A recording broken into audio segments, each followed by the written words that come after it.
I can't. I'm not. I can't fake it today. I'm sorry, folks.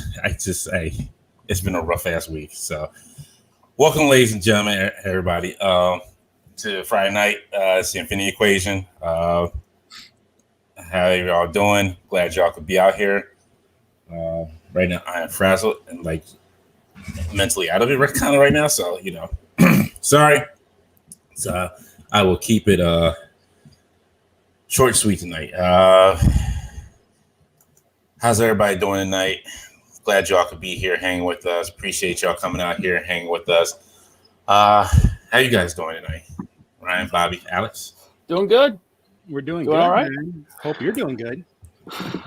I'm great. Family emergency and stuff happened this week and stuff happened today. Gotcha. But I'm here. Okay. Yeah. I mean, it's pretty cool that you made it despite all the stuff that's going on. I was going to be here unless I just have to physically not be here, unfortunately. Blake with the first super chat of the night. Talking about, I'm so mad at Bobby's t-shirt. You know it. Know it. Thank you for everybody's here. Ryan, Analog Toys, Tony, how you doing, sir? Ryan Sweeney, Rob Plaskower, Chamba, Linda M, Jim Largo, Nick Steele, Ewan, Omar Vasquez, Chris Johnson, ML Series, The Dragon Reborn. We got Tim Hayes, Salvador Sandoval, Marcus Lacewell, Rick Shardglass, Jazz. I do apologize for butchering everything.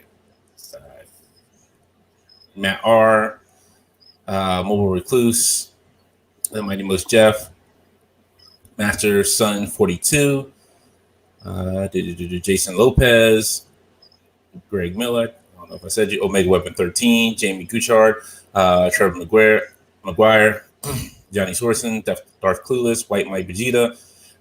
Can't wait to see you at Joe Fest, sir. Monkey 29 DNA, Equan, Payro 54, Josh Lambert, Major Reaction. Welcome. Alcatraz, our main man. Marauder Rubens here. Wow. Jason Lopez. I think I said his name. I'm losing it. I'm sorry, folks. I'm truly losing it tonight. And Chris Johnson with $4.99 super chat. Love you like a fat kid loves cake, Dante. Thank you. I appreciate it. Thank you. Plastic Adito. Thank you. Welcome. We're gonna lose. Ryan Sweeney with another super chat. Much love for you, Dante. We got you. Thank you. I appreciate it. I appreciate the love, guys. I do. I really do. Thank you. Alcatraz with super sticker, a $20 super sticker. Thank you, sir. Wow. Thank you. Thanks. Thank you. Analog Toys, it's $10. Was it $10 Australians? What's their money? $10 Australian dollars. Okay. I hope you are going to talk about the Silverhawks figures from Subpart 7. Oh, that's on the it's agenda the tonight. only reason I showed up tonight. He shows up. He just wanted to show up for that. Jim Largo with 35 Guatemalans. Bobby is starting a fashion trend, truth in advertising. Make sure someone shares this to those stupid fucking Super 7 groups. Oh Lord, the hate mail already gonna come. It's funny. I get a guy that invites me to this one Super 7 group constantly. And I'm like, is he baiting me? Yes. What's he doing? So I never accept. I'm like, I'm not falling for that trap. Yeah. What kind of group is it? Is it like it's like a Super 7 collector group, like one of the big ones. But I'm like, no, I'm good. There's nothing you can try to sell me on or convince me that it's going to be anything more than subpar. And that's even being generous. So if it's your first time here, please hit that subscribe button. We really appreciate it. It helps us grow as a YouTube channel. Hit the like button if you like what you're seeing. And after the show, we got a couple other great shows with other great guests that wonderful, awesome guests that we've had on within the past. I want to say what year it's been, like in a year and a half. Because come this September, it'll be 2 years. Wow. Right on. Yeah. Time flies when you're having fun. Just real quick news. There was a casting for Titania. Let me bring it up real quick here.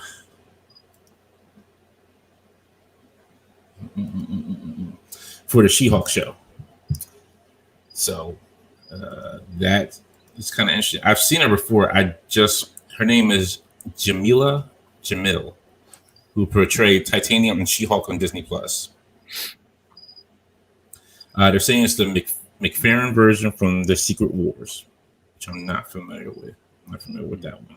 Which version it is? Who did they cast to play She-Hulk? Was it some like little girl? No.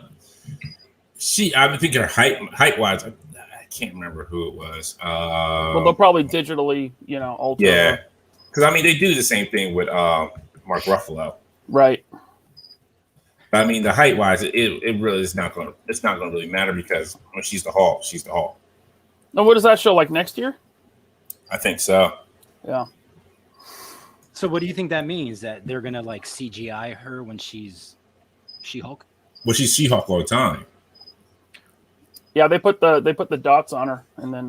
So she's like Smart Banner now, or Smart Hulk now. No, she's always like when she's She-Hulk, she was always able to. She always still had her smarts with her. She was able to make like she still acted like a human, but she was just incredible. She was in the Hulk size. That's it. She didn't have two personalities like Bruce Banner. No. Gotcha. Once she turned into She-Hulk, she stayed like that. Yeah. Right. What I meant was like I thought that they were just gonna like have the actress like painted green, basically, No.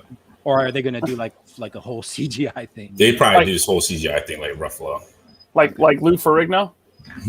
Just dump green paint on her? Yeah, well, I mean, it depends on what their angle is with the show, whether they're going to do it like a CW kind of thing or they're going to do it like... I hope not.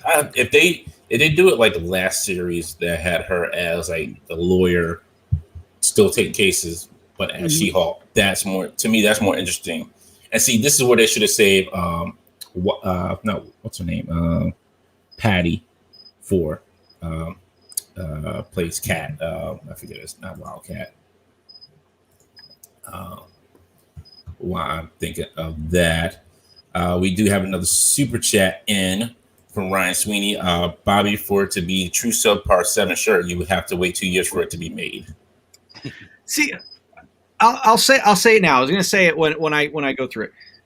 It's not how long it takes them that I have a problem with. I mean, listen, I can't say anything. My shit's taken forever, so I cannot say anything when it comes to like hitting a deadline.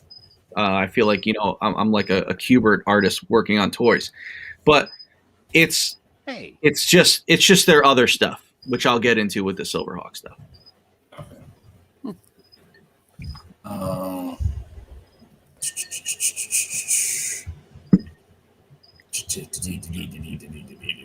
Sorry. And then Jim Largo with another 35 says Bobby is starting a fashion trend. True. Yeah, I got that. Sorry. Yeah, I did read that one. I missed one. Okay. All right. Hellcat. Thank you, Monkey29 DNA. Thank you. Hellcat. So that's what they should have saved Hellcat for. It's for when they did She-Hulk. Instead of putting her in Jessica Jones, they should have saved it for here. That would have been most appropriate. Disavow check in because he's down at the major podcast in Maryland. He says checking in Jimmy Seafood because he's there live for their podcast. Have some oysters on me, buddy. Nice. I hope you enjoy. Have fun. Definitely have fun. I am jealous. I am envious of you right now, sir. He said the event just is getting ready to start. Just want to check in and hit that like button. We'll catch the playback this weekend. Thank you. Have fun. Later, man. Blake says they can always still use Hellcat, right? I guess, but I hope they don't use the same actor. I hope they don't have her played the same way, because I think Hellcat is a little bit more like, it's not like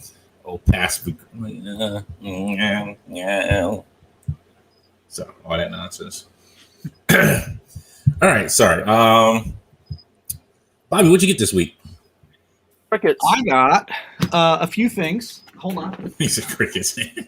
Bobby got Yeah, a whole sorry. bunch of crickets. For anyone that talks about the crickets, because I have my bearded dragon in the tank down here. When I shut his lights off, the crickets then think like it's party time. So I tried to kill it, but I killed the wrong one.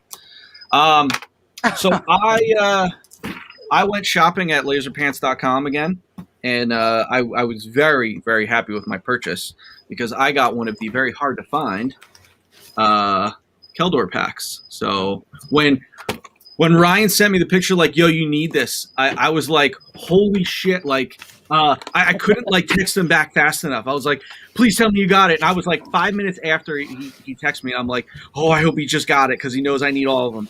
But I didn't want to, like, miss it. But I was very excited to get this. So thank you very much, laserpants.com. You're welcome. And then something he slipped in there, which when I saw it, I started dying laughing. It's very fitting for today's episode. And he got me a little, it looks like a Matchbox Thunder Tank. So a not $450 one.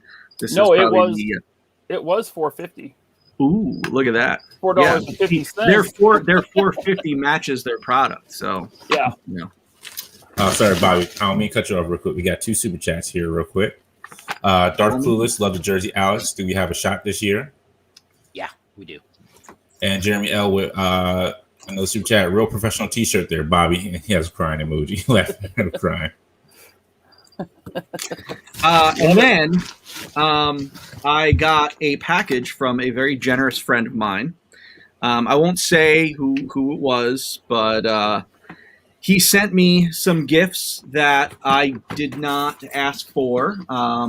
And I was happy that he did because I kind of wanted these. And, it wasn't something I was going to seek out. So, he asked if I wanted 2 things and he sent me 4 things. But one of the things he sent me was this Thanos, which I'm very happy about because I really wanted this figure. Oh, sure, told me. I would have sent you mine. I had an extra one. No, I literally had an extra one. You know what it is when it comes to Legend stuff? It's just like, whatever. It's not like high on my list, but like that figure, like I think is very cool. I got an armored Daredevil, and there is a reason for this figure, why he gave me this figure. But like I said, I don't want to give it away. But You did and that. then the 2 that he said he was going to send me were Little Lover's Lane, Gambit and Rogue. So I'm very, very happy about this. Sorry, real quick. Tony yep. sends in $5 super chat. Says this is for Ryan's rosy cheeks. They are. They're not that red. I think it's my camera settings or something. Maybe I need to turn down the blushing saturation or whatever. I don't know. Okay. And I got in. Let's see. I got in probably one of the most interesting packages I've ever mailed myself. But I mailed myself some shells, some brass, because while I was in another state shooting some video for the new celebrity who was going to be in Series 2, I wanted to keep some of the brass that they shot for momentous reasons. And I wasn't sure if you can take brass on a plane. Like, I know you can't take ammo, but this is a spent casing. However, I didn't want to risk it, so I just ended up mailing myself the shells. And I got risk it for the biscuit. What was that? You want to risk it for the biscuit? Exactly. Because I was like, well, if they take them all, then I'm like, oh, I don't have any of them. And then the best thing I got today, I'm not going to show it because I'm going to do a video next week about it. Tony from Analog Toys sent me one of the most generous gifts I've ever received. And you'll understand why when you see it. So I'm, I can't say enough about his generosity and what a good dude he is. So you'll see that on that video, and you'll realize why it meant so much to get that from him. Nice. So thank you, Tony. I think it was this Dragon 69. Leave me alone. Yeah, me alone. Yes, thank you. Says Mr. Val, I can't wait to get my Sergeant Slaughter. I can't wait for you to get it too. Brian 3B says those Hot Wheels Master Universe rides have been great. Let's see. Oh, the Butter Baron showed up. Welcome, Butter Baron. You've come to the villain's lair. Welcome. Yeah, I picked up some of those Hot Wheels Motu vehicles just to kind of throw in packages when I send something out. One here and there. Little bonus item from laserpants.com. There you go. Tony says you're very welcome, Bobby. Marauder Room says, I thought the gift of my friendship was the most generous gift you ever received. Can we get rid of this guy? That's a one-sided friendship. Right. That's definitely a one-sided friendship. Greg's over here asking, what is my role going to be in the movie, Bobby? I'll get back to you. That means he's never going to get back to you, not in this time. He can be a corpse. Dad, go on. I like it. Alex, what'd you get this week? I got just one little thing. You got a haircut. No, I got that last week. Oh, okay. I was wearing a hat though. I got the Monster Arts King Kong from the Peter Jackson movie from like 2006 or whatever it was. Isn't that the one that sells for like $300? Yeah, it's like Wow. $300. But I'm part of this Monster Arts group, and there was this guy that was selling it for $80 shipped because the elbow was broken. So I was like, I can fucking fix that. So Yeah. I bought it, fixed it up. Elbow's working great. And it's my first Monster Arts, but he came with like 2 extra head sculpts. Roaring one. Ooh, good head. Awesome. Does this come with a little Jack Black that he throws up in the air and can eat? No. It comes with That's this. Oh, the kissy face? Yeah, like a little kissy face. But the really cool accessory that he comes with is the little Naomi Watts character in the movie. Oh shoot! I spent so like long. his I try to hand. avoid that movie. It's a good movie. I like it. It's, Yeah, it's probably my favorite King Kong movie. Nah, I can't go that. This is definitely my favorite King Kong design because he looks the most like gorilla-like than any of the other movies he's been in. But I mean, they could have trimmed like 20-30 minutes in that flick and Yeah, that's the problem. made it better. But I enjoy it. So, anyways, yeah, that's all I got this week. Nice. Salvatore with Super Chat. Bobby, can you take 11 pounds of pew food on? You can take 11 pounds of pew food on certain airlines. It just has to be in the original purchase container and kept separate from pews. Good to know. Good to know. Robert He had to put pew pew and all that because I don't think YouTube will let you say the B word or the G word. Okay. Yeah. Which reminds me, Which reminds me, we have to cut down on the cussing too because we'll lose monetization as well. Yeah. I will explain to you later, Bobby. Yeah. I'll do my best. He's like, Well, I'm looking at Bobby. I'm like, I know Bobby. I'm retiring. Look, hey. This is Robert Diaz with a $20 super chat. Listening on my phone as my internet crashed like Hasbro's G.I. Joe supply chain. Damn. Wow. Actually, you know what? People been hitting me up saying that they've gotten a lot better. Like people have been finding Baroness. They've been finding like the older Joes that they said that they were going to resupply in the store, Target store. So I'll give them that they're starting to show their word a little bit. They're not out of the water yet. Well, Mr. Iron Can 3 Stacks has a video about that. And he says make him show the receipt because apparently some people have been trolling. Oh. Yeah. Like finding old pictures of like Baroness on the shelf at Target and just posting it. Look what I found today. So that's why I just start doing slippers. Like, look what I found today. Found some slippers. Get like Wade on Parallel. Just like, yo, look what I found today. Some slippers next to MODOK. Master Sun says, pretty sure the cricket is from Super 7. I think he is saying roughly translated F Val's shirt. I love it. Yo, wow. Ryan, what you get this week? Well, I got in. I don't know if anyone in the chat watched Jay's live stream, Jay Hernandez live stream on Wednesday, but me and Dante were on raising money for a good cause, the Bottomless Toy Pit, giving toys to sick kids. $1,100 was donated to that. Yes. In one night. And just in like what, 2 hours? 2.5 hours? Yeah, about 2.5, 3 hours. Yeah, something like that. Yeah. Yo, everyone amazing. Everyone was very generous. I had a great time on that stream.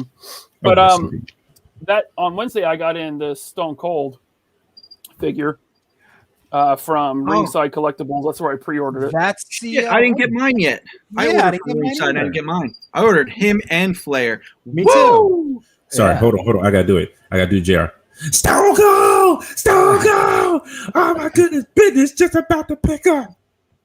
But man, I know they're $30, but Mattel does a great job with these things. He's got a soft goods shirt and the very form-fitted vest. He's got like 3 pairs of hands, 3 heads, the mic. He comes packed with a lot. So except the middle finger hands. Yeah, he doesn't have that. But you can order those from like third party. Yeah. But question though about the hands, Ryan, are they big and bulky? Because the pictures that I see, they look a little bit too bulky. What do you think? They look pretty good, actually. Their hands usually do run a little beefy, but their heads run large, their hands run large. I think that's the problem when you are using kind of the same buck for like so many guys. The head size and the hand size get a little wonky. Yeah. But since I'm not a huge like wrestling collector, I have like 5 wrestling figures. I do like what Mattel was doing with this line. It's pretty cool.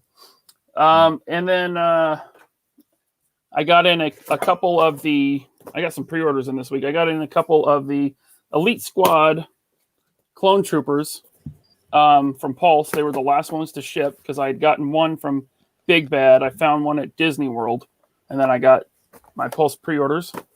And then the Elite BE. Yeah. Sorry. You got that's okay.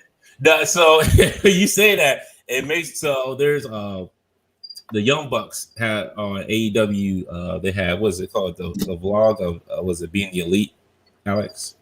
Yeah, is that what it's called? Being Elite. And that's like the song. Like that's how the little intro goes. It's like Be Elite, Be Elite, and it has little things, Real quick, Ewan said Bobby got so excited that Stone Cold that he reverted back to 244p. Damn. It's not that bad. It's not that bad. I had to go back to my laptop camera because when I plugged in my good camera, for some reason it was like fish-eyed. So I didn't have time to fuck around with it. Sorry. Mess around with it. Sorry, YouTube. Sorry. That's fine. You can drop a couple here, sprinkle a little there. It can't be like hardcore. I don't want to have to like have a little cheat sheet to like mark myself down. Like, ooh, I hit 3 today. My quota's 4. This is horse shit. And then the last. I don't make the rules. Sorry, that was funny. The last thing. We're gonna need a curse button. Right. Bobby, can I flip off the screen? Like, is that bad? I think so. Yeah. I mean, we can't even tell what finger that is. Your camera's so bad. So. Good Lord. Oh, that one. Got it. Look, Bobby. It's not me tonight. Look, just remember, I did give you a night off because I'm. And then I got the Dark Knight Returns Joker from Mafex, however you say it. And he comes with these tiny so WB has this thing where they don't allow their figures to be sold with guns. So the guns that he was solicited with didn't come with it, which is horrible.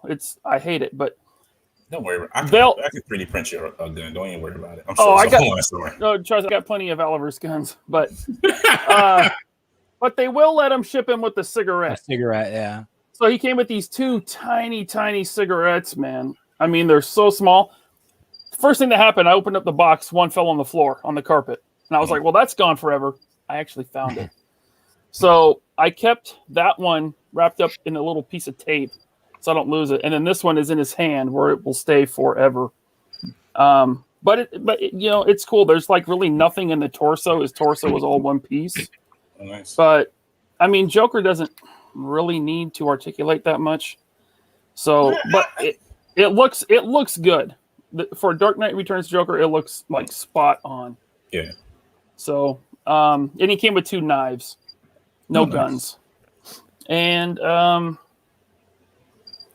other thing I got, I can't show until next week. So I will wait on that. Can't show it till next week. Yeah. The person that sent it to me said, don't show it till next week. I said, fair enough. Gotcha. Okay. So, yeah, that's what I got. Okay.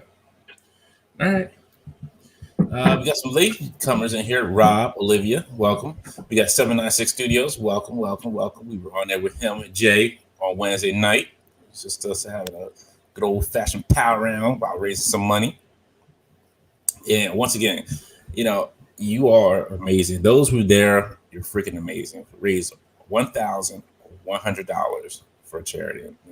Y'all the real MVPs right there. Yep. In 2 hours. And it's to give toys to sick kids. Yeah. So, it's good to give back like that, and the community was super generous. Right. I wish Bobby was still here so I could say I'm kind of. I am still here. I'm trying to kill that fucking cricket. Oh, okay. I was going to say. Good Lord. I was going to say I'm sick. Can you give me a toy? I want a Valverse figure. I want to hold a Valverse figure before I go. They're coming. And look, there's crickets right there.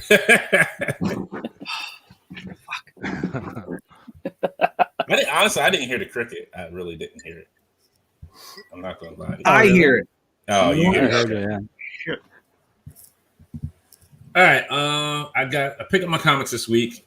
I got Tales of the Dark Multiverse volume. So I really wanted this. It has Batman Hush, Flashpoint, Wonder Woman, War of the Gods, Crisis on Infinite Earths, and Dark Knight's Metal. So these are dark multiverse tales in the dark multiverse. Those are all really good stories. They fit all that in one book, huh? Yeah, they're all in here. That's cool. I picked that up. That came in this week. And I've been on this kick on What If comics. So I picked up some of these here. What If Ghost Rider, Spider-Woman, Captain Marvel were villains? What If Conan walked the earth today? I'm also on some old school Spider-Man kicks. I've got some old school Spider-Man comics. Are those reprints or are those OGs? No, These are originals. These are OGs. Yeah, these are all Nice. OGs. I picked these up from my nice. local comic store. Nice Spider. Tombstone. Do See, you when I have, was in the your- 90s, sorry, go ahead. No, Go ahead, Alex. Go ahead. Are you sure? Okay. In the 90s, when I was reading Spider-Man comic books, you did not show a Spectacular Spider-Man because people would be like, you read that trash? Yeah. Everyone hated Spectacular Spider-Man. Yeah, now everyone loves it though. Yeah. I got this one. What if Doctor Doom became Sorcerer Supreme? I think this one might be a little bit. This might be more in early 90s. Mm-hmm. Mid 90s. Yeah, probably mid 90s. I did pick up some Wolverine comics as well. Oh yeah, I had that too. That's Silvestri drawing, right? Yeah, that's Silvestri, right, Bobby? Yep. Yeah. It's in front. Real quick, we have a super chat from Wesley Hendricks. He says, offer to sponsor a giveaway of Action Force comics for Iconicon, but it's not going to work. Would Infinity Equation take me up on the offer? What do you mean? Yeah, I'm kind of confused. Sure. Yeah. Wes, I was emailing with you. I'm still not 100% sure what you're looking to do, but we'll talk. Thank you for the $5. Thanks, Rick. Rick, yes, thank you, Rick. Rick's a good fan. This is what I've been waiting for. Milestone returns. This freaking sweet. The White McDuffie stuff right here. If you haven't picked this up, I suggest you go pick this up.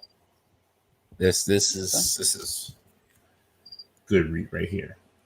Well, Dante, maybe after I'm done reading through Age of Apocalypse. That Milestone returns. That is awesome because that's some good characters that were written and you just let go and haven't come back for a while. and just great character writing. What else did I get this week? I did get Flint from my buddy. I did pick up Dark Beast, who's over in the corner somewhere. And then I picked up I forget what her name is from Overwatch. I forget. It's the chick with the big thighs and the pink mohawk. I forget. You bought that figure? Yeah, I just had bought the figure. It was loose. It was like $7. So I was like, oh, nice. But what I've been waiting for came in today. And I'm super happy about this. I'm stoked about this. Proton Cannon. Nice. Gonna take you for a ride. I'm gonna take you for a ride.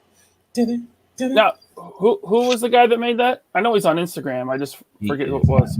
I have to look. Hold on, give me a second. I have to look it up because I always forget the name. Oh, Colossal Customs.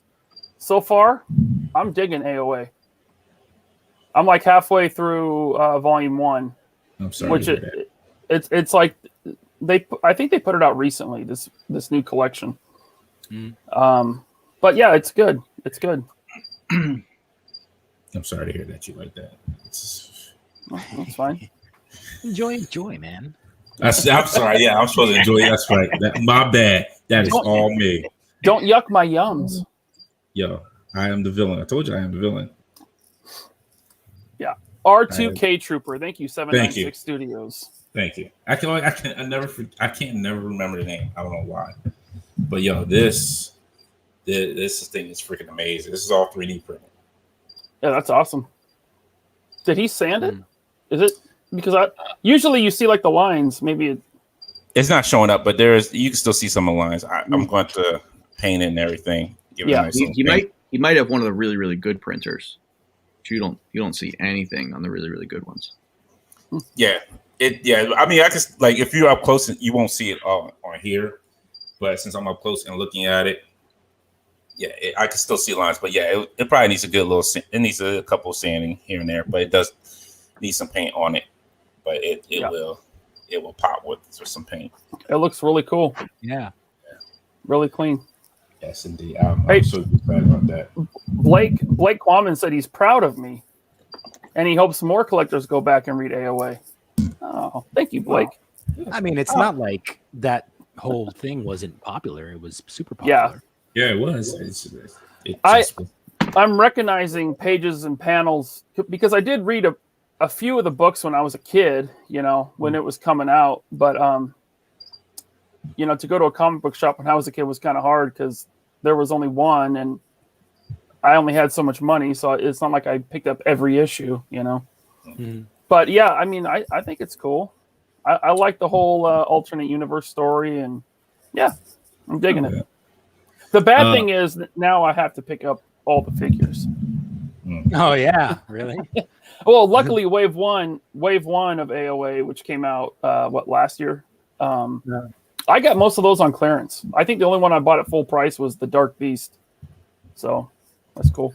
Yeah, I only got X-Men and Dark Beast, and that was it. That's all I needed that because that's the only ones that I care about for modern comics. Yeah. Mr. Ortega asks, "Is that resin?" No, this is all filament. Probably I want to say like maybe PLA print.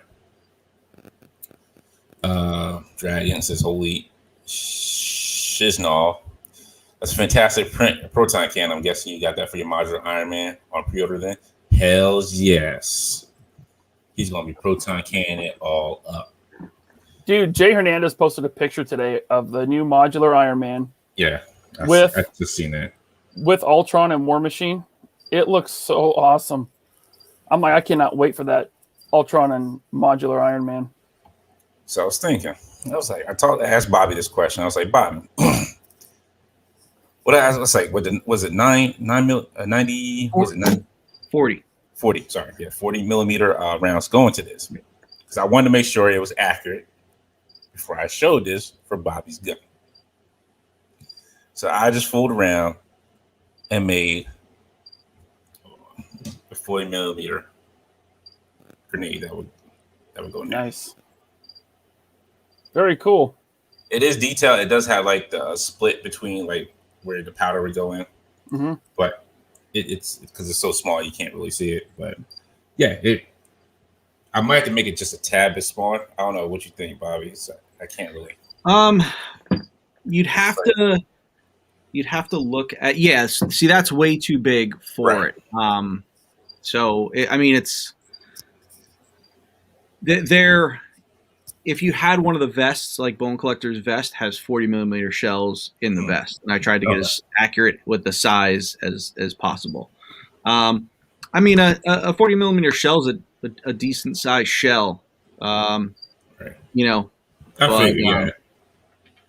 think it would definitely be smaller than that print, but I think you can take some artistic liberty, especially like if you're letting a figure hold that round like in his hand, like he's going to load it.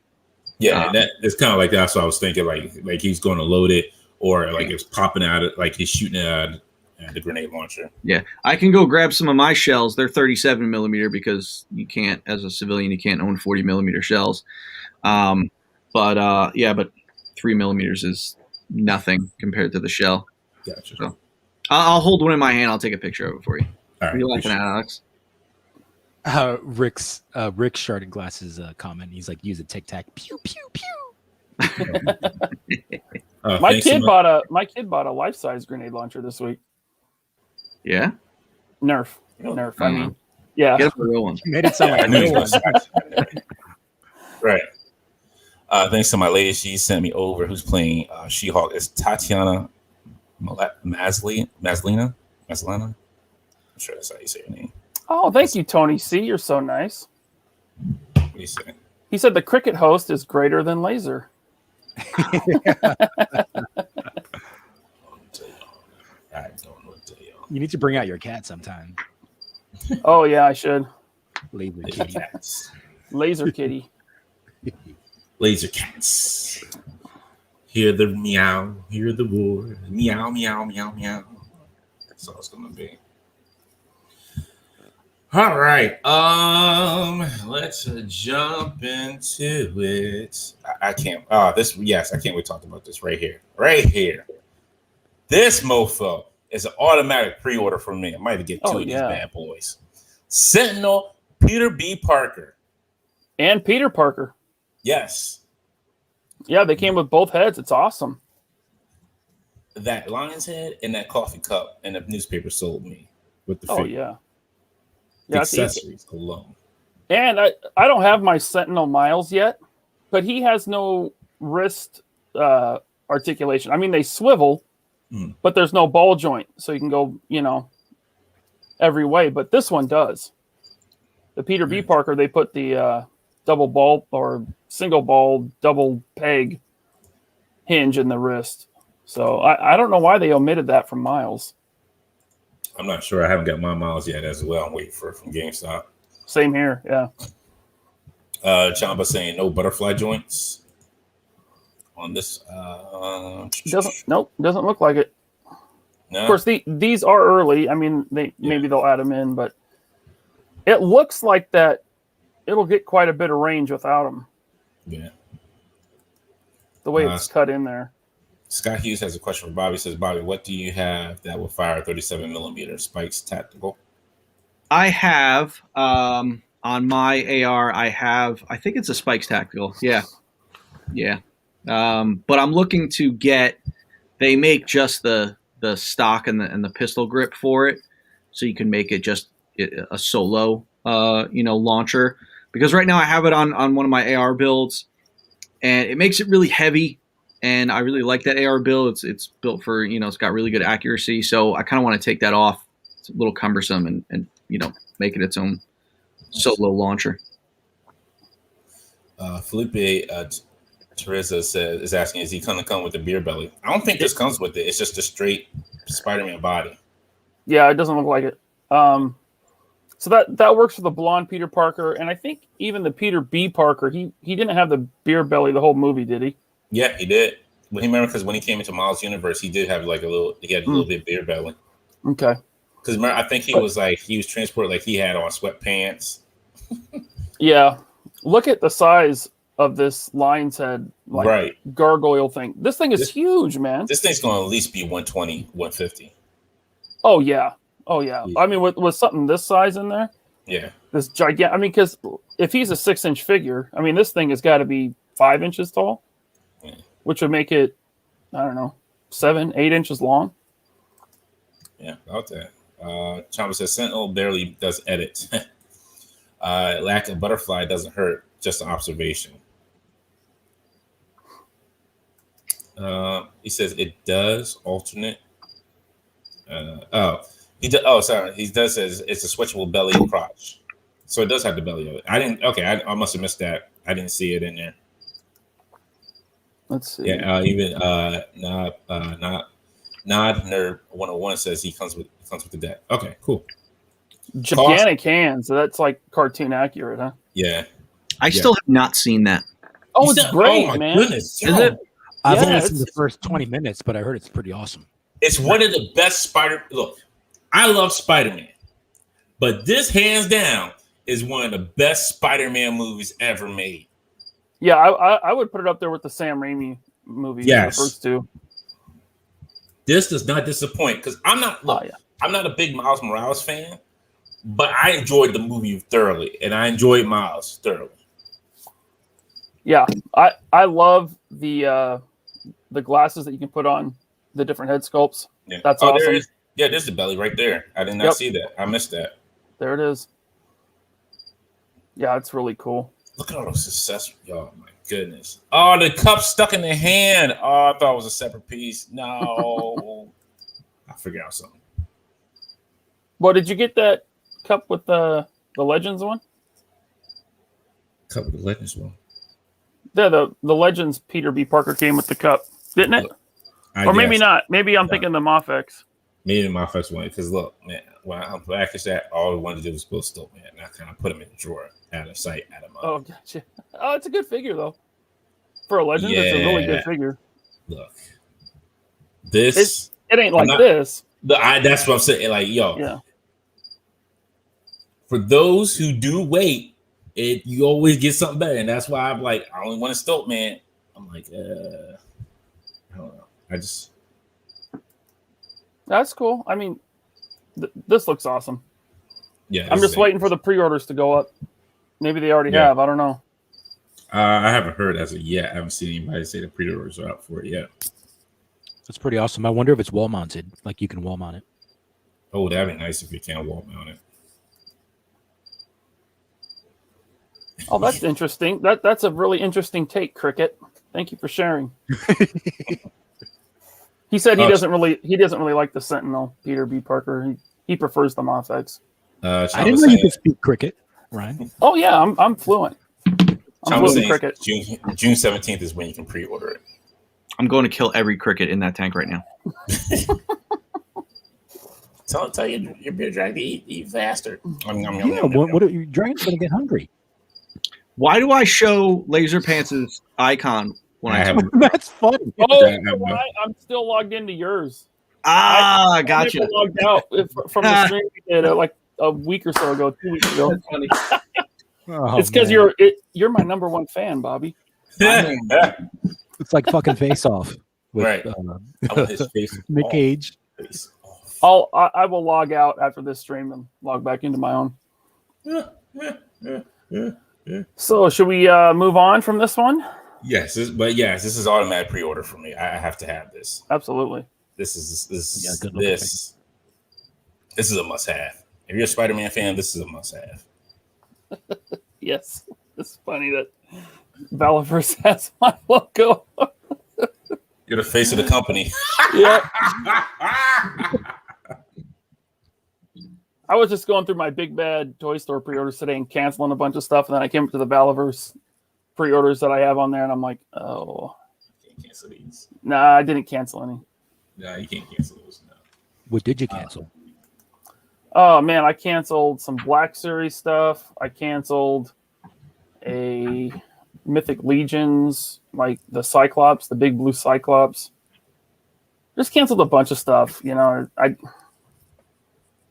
Bad Toy Store is safe. You can pre-order everything you want. You're not charged till it comes in. So, stuff I was like, I was like, I'm just canceling it. Don't need it.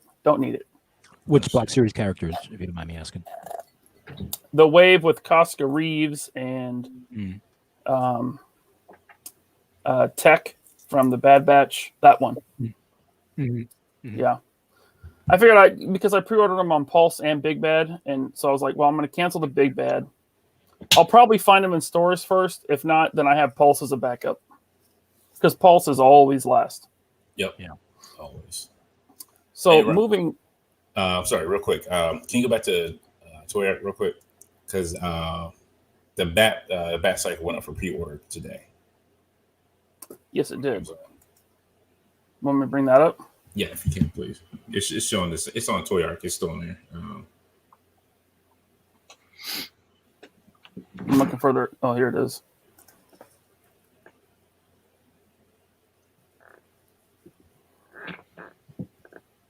There it is. Yep. Yeah, $26.99. That's not bad.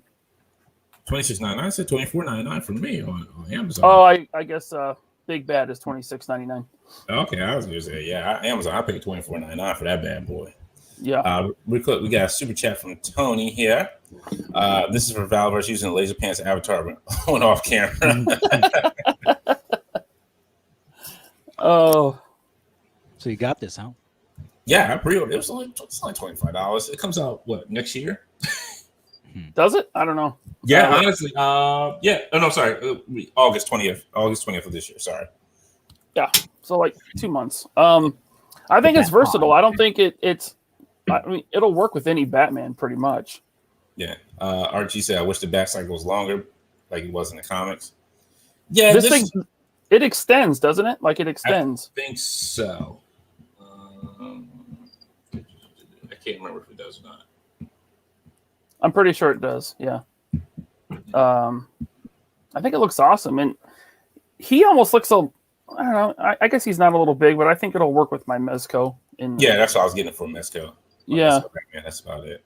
It might be quite a bit too big for a Mafex, but yeah. I think it looks really cool. That's right, not Mezco. That's what I was getting from Mafex. Sorry, that's I'm getting confused as hell here. Yeah, it might look a little big. I mean, you can make it work. Mm-hmm. Definitely, you can fudge it. Yeah. So $24.99 on Amazon. Yeah, everybody's saying it extends. Aborn said it extends. Omar Vasquez says it extends. Yeah. There you go. So that's cool. Yeah, definitely. You get your trading card with it. Yeah, we're going right in the trash. Yeah, Nick says it could work for Cloud Bring Arts Cloud Strife. Yeah, it could work for that too. It almost looks like a Blade Runner type vehicle, you know? Yeah. So, should we move on to the next thing? Yes, good. Mezco put up the Rumble Society Hoods Vapor figure. There was a lot of hype on this. Not surprising. It's a good looking figure. It's awesome, man. So Hoods is an old line they did years ago when they were doing like vinyl figures. They're bringing it back for Rumble Society. Unboxing Art actually has the original Vapor from the the old school Mezco line. Yeah. Okay. But you know, he's like a graffiti artist character, definitely like New York style, New York based. There it is, NYC on his hat. Yeah, he looks like one of the Na'vi a little bit from Avatar. My man stomping around Tim's. That's all I know. Yep, he's got Tim's and another pair of shoes. He looks a little fried right here, but his hair is flocked. He has flocked hair. I don't know. It looks cool, man. Tons of soft goods. You can, have them just in the shirt, in the black hoodie. Tons of hands, like the middle finger hand, and he comes with all these cans of spray paint. He has the orange vest, kind of like a Marty McFly. Yo, has any other figure come out with this much like cloth goods? Oh yeah, like every Gomez. Well, not every Gomez, but like Street Gomez had the green jacket, and they all got a ton of stuff. I can't even remember. Like Agent Gomez had the suit jacket, a trench coat. Because of my habitual line stepping brother, Jay Hernandez. Looks like they're shipping too, Ryan. You may get yours first. FedEx out of Washington. Yes. Thank you, Jay. That's good to know. Yo, so I don't think so. Okay, so this brings up the question: where's my Conan? They haven't shipped him at all yet.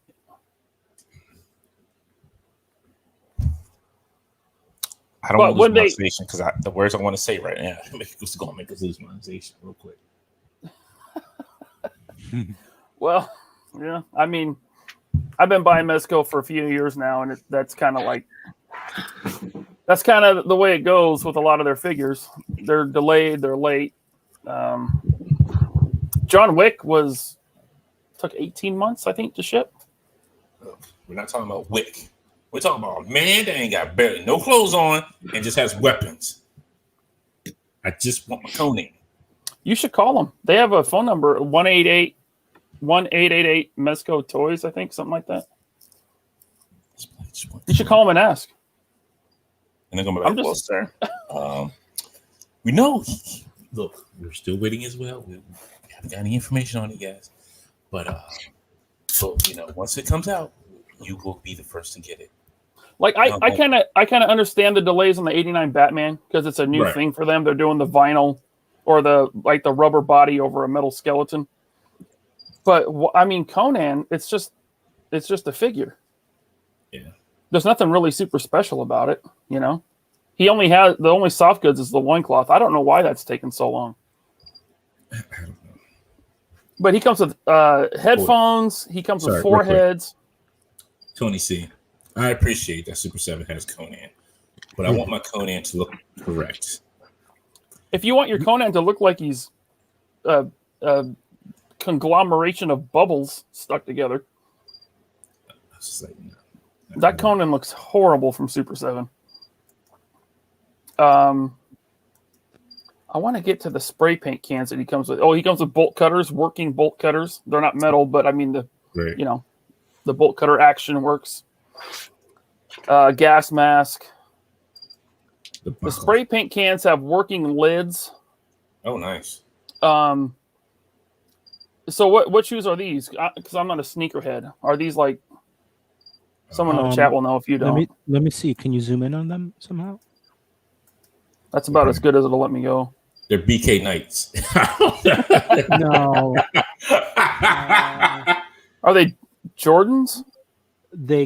I don't think so. Yeah, Alcatraz says fake Jordans. Are they? Yeah. He called the boots lugs. Yo, Alcatraz hit him up. He hit him up. He's like, yo, those boots are lugs, son. They ain't Timbs and lugs.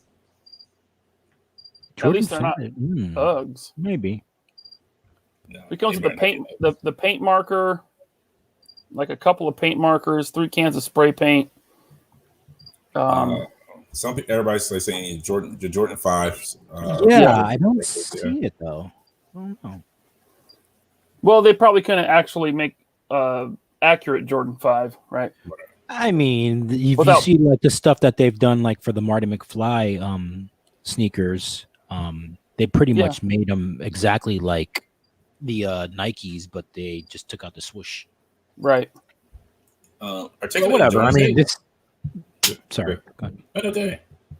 No, I'm just gonna say, regardless, this is a lot of fucking accessories for this figure. It is. Right. That's what I said. I think this is the most I've seen for any Mezco figure, even more than like the other ones. Yeah, he comes with a ski mask, the winter jacket, vest, hoodie, backpack, and the backpack opens and you can store all his spray paint in there and everything. Hold on. So they made my man come ready for New York weather. Yep. That John's gonna be awesome. I use my Philly reference there. Tingly says, y'all going to Joe Fest in Georgia this year? Hell yeah. We'll be down there. Yep. And someone just said it, but yeah, D Amazing has a review of this guy up, and the spray paint cans rattle. You pick them up and shake them, and they rattle. No way, really? Wow. Way, dude. 796 Studio said Paige called them the Air Gerards. Air Geralds. Geralds. Oh my goodness, I'm done. Yeah, shout out to Toy Page. He has an interview with Mez himself up on his YouTube. Yes. And it was a very good, informative interview. In fact, I think he addressed the Batman 89 and the Conan in that interview, if I remember right. Did he just? I didn't think he just. I remember. I think he did address the Batman. I can't remember if he addressed the Conan. He might have. He might have. Yeah. Sorry, real quick, Chris. You didn't miss any of the Silverhawk trash talk yet. We haven't got the the Gray Hawks. We're gonna get to that after this vapor, which I think we're kind of done with. Yeah. But this thing sold out in about 5 minutes. It sold out.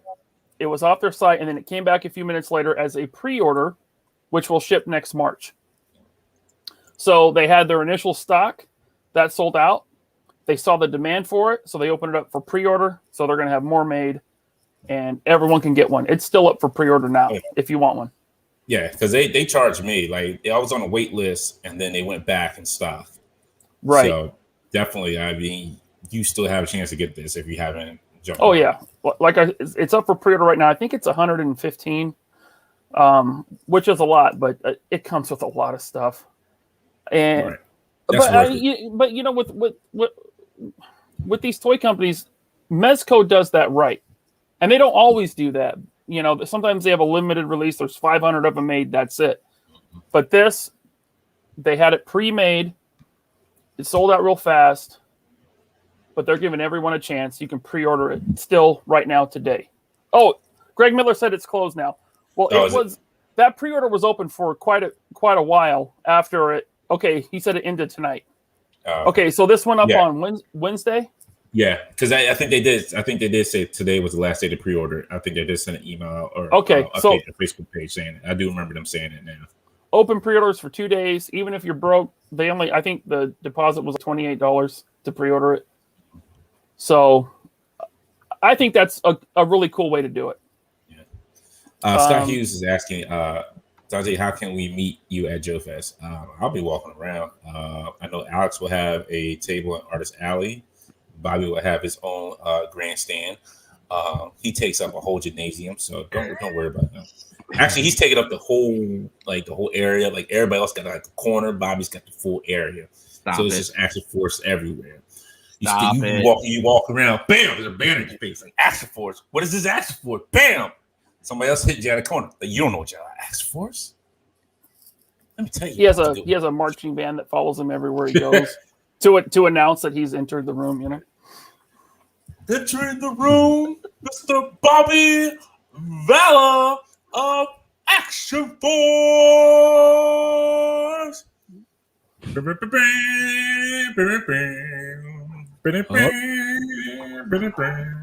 Here it comes. Up. Is that The Price is Right? Yeah, no, that's the that's the old Elvis. Oh, no, Family Feud. Family Feud. No, Elvis is Family Feud. Oh, no, hey. Yeah. I think they might have used. I don't know.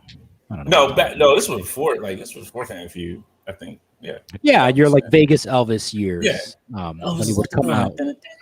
But they did something similar on Family Feud. Right. They might have. Hey, what's going on, Toy Amigos? Right. Shout out to Toy Amigos. They've entered the building. What's up, guys? Trevor McGuire said I was lucky enough to score a vapor while taking a dump at work. Nice. That's the Bobby Ballard method. Right. Oh, Salvator, whenever Bobby enters the room, you hear a window break. Oh, I would love it if I could do that. Yeah, that would be cool. I told you, Bobby, we can do that when you get on the stage. So when you get on the stage of the panel, I can throw you like some water bottles or some soda cans, whatever you want. I throw them up there. You just crack them open. I had kind of, I'll tell you this story, even though it's kind of embarrassing, but I was moving some stuff into the office today, and I had a big bin, and I opened the bin to see what was in there, and the belt was in there. And for like a minute, I grabbed the belt, and Stone Cold never wore the belt. He always carried it, but he carried it like a certain way. And I just kind of walked around the office like with a purpose, just carrying the belt. And I felt really good about myself for like that minute. It was amazing. That's how I'm going to walk around Joe Fest. In his mind, he heard. What I need to do is I need to find. I mean, I'm not big enough to wear it, and it would just sit on my wall. But I want to find someone to make me a custom vest with the cutout metal like Action Force like on the vest, like Action Force 316. That would be amazing. You're taking it too far now. I was like, listen, if I got that vest, I would find someone. I'd get some HGH. I'd go on a cycle. I'd get jacked. What? Mm-hmm. Robert Diaz is asking, are you going to C2E2 in Chicago this year? I have no idea what that is, but it's like the Chicago's Comic Con in Chicago. Yeah. Oh no! Put on by the same only people show that I do, have planned this year is Joe Fest. What about New York Comic Con? Maybe. I hate New York City. Hey, really? How? Yeah, I said it. My I home. said it. Really? Yeah. I'm wait. I gotta find out. Hold on. I'm going for the Greyhawks. Why do you hate New York? You sound like home because one of your home is saying that, like, I hate New York.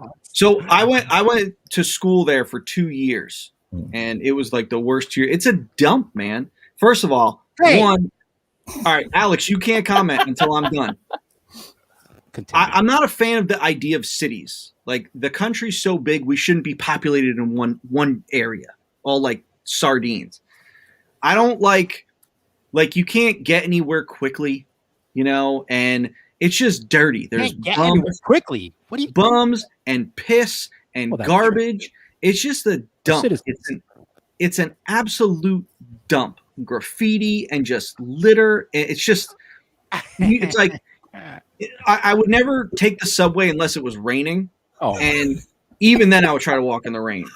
But it was like you go down the subway, it just smells like piss, man. It does. Just an absolute dump of a place. And people are like, oh, Central Park. Okay, so I'm going to walk through all this garbage. And it's like they pile the garbage up in all these giant piles. And then it's like you get to Central Park and you're like, this is amazing. And it's like, well, as soon as I leave Central Park, it's right back into the dump. Hey, the last time I was in Central Park, I saw a group of school kids peeing on a bum. Yeah. It was on the ground. Not a good place, man. Why doesn't he get out of the way? Whoa, Tony, hold on. I gotta take up from Philly. No, Philly is not that bad. Philly is worse than New York. No, it's not. But no, you know I'm what's sorry. worse than both of them? You know what's worse than both of them? LA. New Jersey. Yes, New Jersey is the armpit of New York City. Listen, New Jersey's bad for like 3 places. Oh, come on. The rest of Jersey's like it's like Pennsylvania. It's all country. You know what's bad in Jersey? You have like Rutherford and Weehawken and everything that's right across the street from New York City. That's the shit part of New Jersey. Like, that's the crap. New Jersey's depressing. All the shrubbery is gray. It's called the Garden State, dude. I'm not trying to stay up for Jersey. I'm just saying. Need more green. I'm not coming to Jersey for gardening. It's the garden. Okay, yeah. Like I'm not here for gardening. I'm here to see stuff. Oh, is that here to see at this point? I can't take a left turn. Oh, Jersey, that's great. I'm not sticking up for Jersey. It's got Atlantic City, which is really great. The southern half of New Jersey. New Jersey's just 2 diamonds. The bottom diamond. Atlantic City is so scummy. I mean, any casino is scummy, but it has that charm to it. It's like you're going to tell me that Atlantic City's scummy, but then stick up for New York City? Yeah. Wow. Of course. ML series. Yeah, ML series. I'm sorry. Philly is not that gross. I'm sorry. Philly is not. No, there's nowhere on par with like New York and Jersey. Okay. We're probably offending a large percentage of our audience. I'm taking up between Philly, New York, and New Jersey. I like going to New York every once in a while. I cannot take it there because like walking the city block. It's like walking like 5 miles. I don't got time for that kind of walk. That's a long ass walk. What? Where? Maybe in Midtown. Midtown. Look, your city blocks are not regular city blocks in New York. They're shorter. Actually. They're not short. No, they are not shorter. They're longer. Like I walk 1 block is like 2-3 blocks in like Philly or in my state, like any regular city. Like okay, it's 1 little block. Okay, well walk 1 little block. No, you gotta learn how to navigate. Look, I ain't got time to navigate. You got to learn how to navigate. Weave in and out from the hot dog vendors, the homeless dudes, the garbage on the floor. You had to know how to do all that stuff, man. See, now you put me on Bobby. You almost made me agree with Bobby on this. You almost made me agree with Bobby on this because when you're saying it like that, you make it more of a dangerous situation at this point. The only thing good about New York City was the $4 falafel trucks. Yeah. Oh, they're all over the place. Yeah. What about pizza? Pizza's good too. I mean, yeah, listen, that's living in Rhode Island like sucks to begin with, but the two things I miss about Jersey, New York is bagels and pizza. Total different. Yeah. Yep. Sir, are you guys done massacring the home where I came from? I didn't know. I said I like New York. I just your blocks are long. That's all I said. Your blocks are long. That was my warm up for what's about to happen. No. Robert Diaz says I'm wrong because San Francisco is where several cons and trades have left over homeless and drug issues. See, San Francisco, where there you go. Mm-hmm. I'm not saying that New York's not the worst. That's not me. I'm just saying Philly's not that bad. No, that was Bobby. As people are saying. All right, so let's get on with these Grey Hawks. I don't think they even have a release date. Well, even if they did, it probably wouldn't. I mean, no. If you look at them, I looked at them. They ain't had no release date on them. Someone said their Thundercats are overdue by like 2 years or something. Mm-hmm. I don't know. So, really, Bobby, it's your time to shine, man. All right. Sorry, before you go ahead, I just want to put out there what people are upset about with these things. One, that they're not silver. Two, they said they could have threw some metallic paint on it, and that would have made them buy them even more. But they said there's no metallic paint. These look gray, and everybody keeps arguing that they're like off the cartoon. But even in the cartoon, they had a shine to them. These do not have a shine to them. Don't worry, big guy. I got my hit list. Yeah, go ahead. So let me preface this by saying, for the people that have get their feelings hurt very easily about me lacing into companies, I don't hate every toy company. I love what Mattel is doing with Masters of the Universe. I love what they're doing with WWE. I even love some of the classified figures. I don't love all of them. I love some of them. I love what they're doing with Black Series. I think it's fantastic what Hasbro's doing with Black Series. Some of the best figures out there, even though they cut down on articulation, but still a great product. So for those of you bitching that, all I am is negative about other companies. For Subpar 7, just wait. And again, my stuff is late. I know it's taken a while, so I have no qualms about how long Super 7 is taking with some of the stuff that people are waiting on. Listen, it sucks, man. This is product development. This is product development during a pandemic. This is someone in the U.S. dealing with a factory in China. Like, we all can't be Hasbro and own like have a factory where they just do our stuff. Like all like NECA, Super 7, me, like all the other smaller companies other than Mattel and Hasbro, we're sharing factory space. So it's like, I get it. I get waiting sucks. I'm not saying that it's okay to take so long. I'm just saying that you guys are picking your wrong battle here. Yes, it's okay to say, all right, well, it's taken a while. I know like their Ninja Turtle stuff, it doesn't take as long, but for some reason the factory that's doing Thundercats is done at a different factory from what I understand, which is weird because they, I don't understand why they use the same buck for He-Man and Thundercats. It's like you're doing new sculpts, you might as well just do something, but that's another part of this conversation. So I'm not going to bitch about the lateness because that's not what I have a problem with Super 7. What I have a problem with is lazy development. I'm not going to say lazy design work because I'm sure there's some really talented designers at that company that I actually feel bad for, that they actually have to work with Brian Flynn, who makes probably terrible decisions. So I feel bad for those designers because they're probably sitting there like, oh, I wish we could do this a different way. Well, actually you can, because I'm going to explain to you how it can be done and why it can be done and why it's not being done that way. Again, I don't know 100% their costing, but I know enough with my experience with it that I can tell you why you're being cheated as a consumer. So going on to so let's get to the figures because I want to see them and I want to pick them apart a little bit. I'm also a huge Silverhawks fan. So it was, when I was looking into getting the license, it was a bummer when I found out, well, they got it. And they only got it because it was like lumped in with the Thundercats license, which really sucks. And I'm pissed at Warner Brothers that they would just kind of throw that in there, because it's like you gave them like a free shot at this. Anyway, Brian bitched about, how Thundercats doesn't have a big following, but yet you did Silverhawks. Okay. Silverhawks has an even smaller following, but you did it. Okay. And it's like you don't get enough bad press for the stuff that you do. You basically have a 5 POA figure because you don't have double elbows, you don't have double knees. You have such limited articulation on a $50. Now these are $55. Remember that. Monstar's 80, I think, right? He's in a different league because he's like 11 inches. Gotcha. The other 3 figures are $55. Let that sink in for a second. My figures are $32. Now, granted, I don't have a licensing fee. However, I did the math. If I had, because I know what Marvel's licensing fee is, which I won't say, and it's obnoxiously huge. If I had Marvel's licensing fee, I could still charge $32 for my figures. So basically, you guys are getting ripped off just initially. Initially, they're going no lube right off the bat. $55 for what are you getting? You're getting this. Okay, now let me go into Quicksilver. Do we have a bigger shot of Quicksilver? Yeah. Okay, let me see a bigger shot of him. All right, so yes, I'm gonna explain vac metallization here.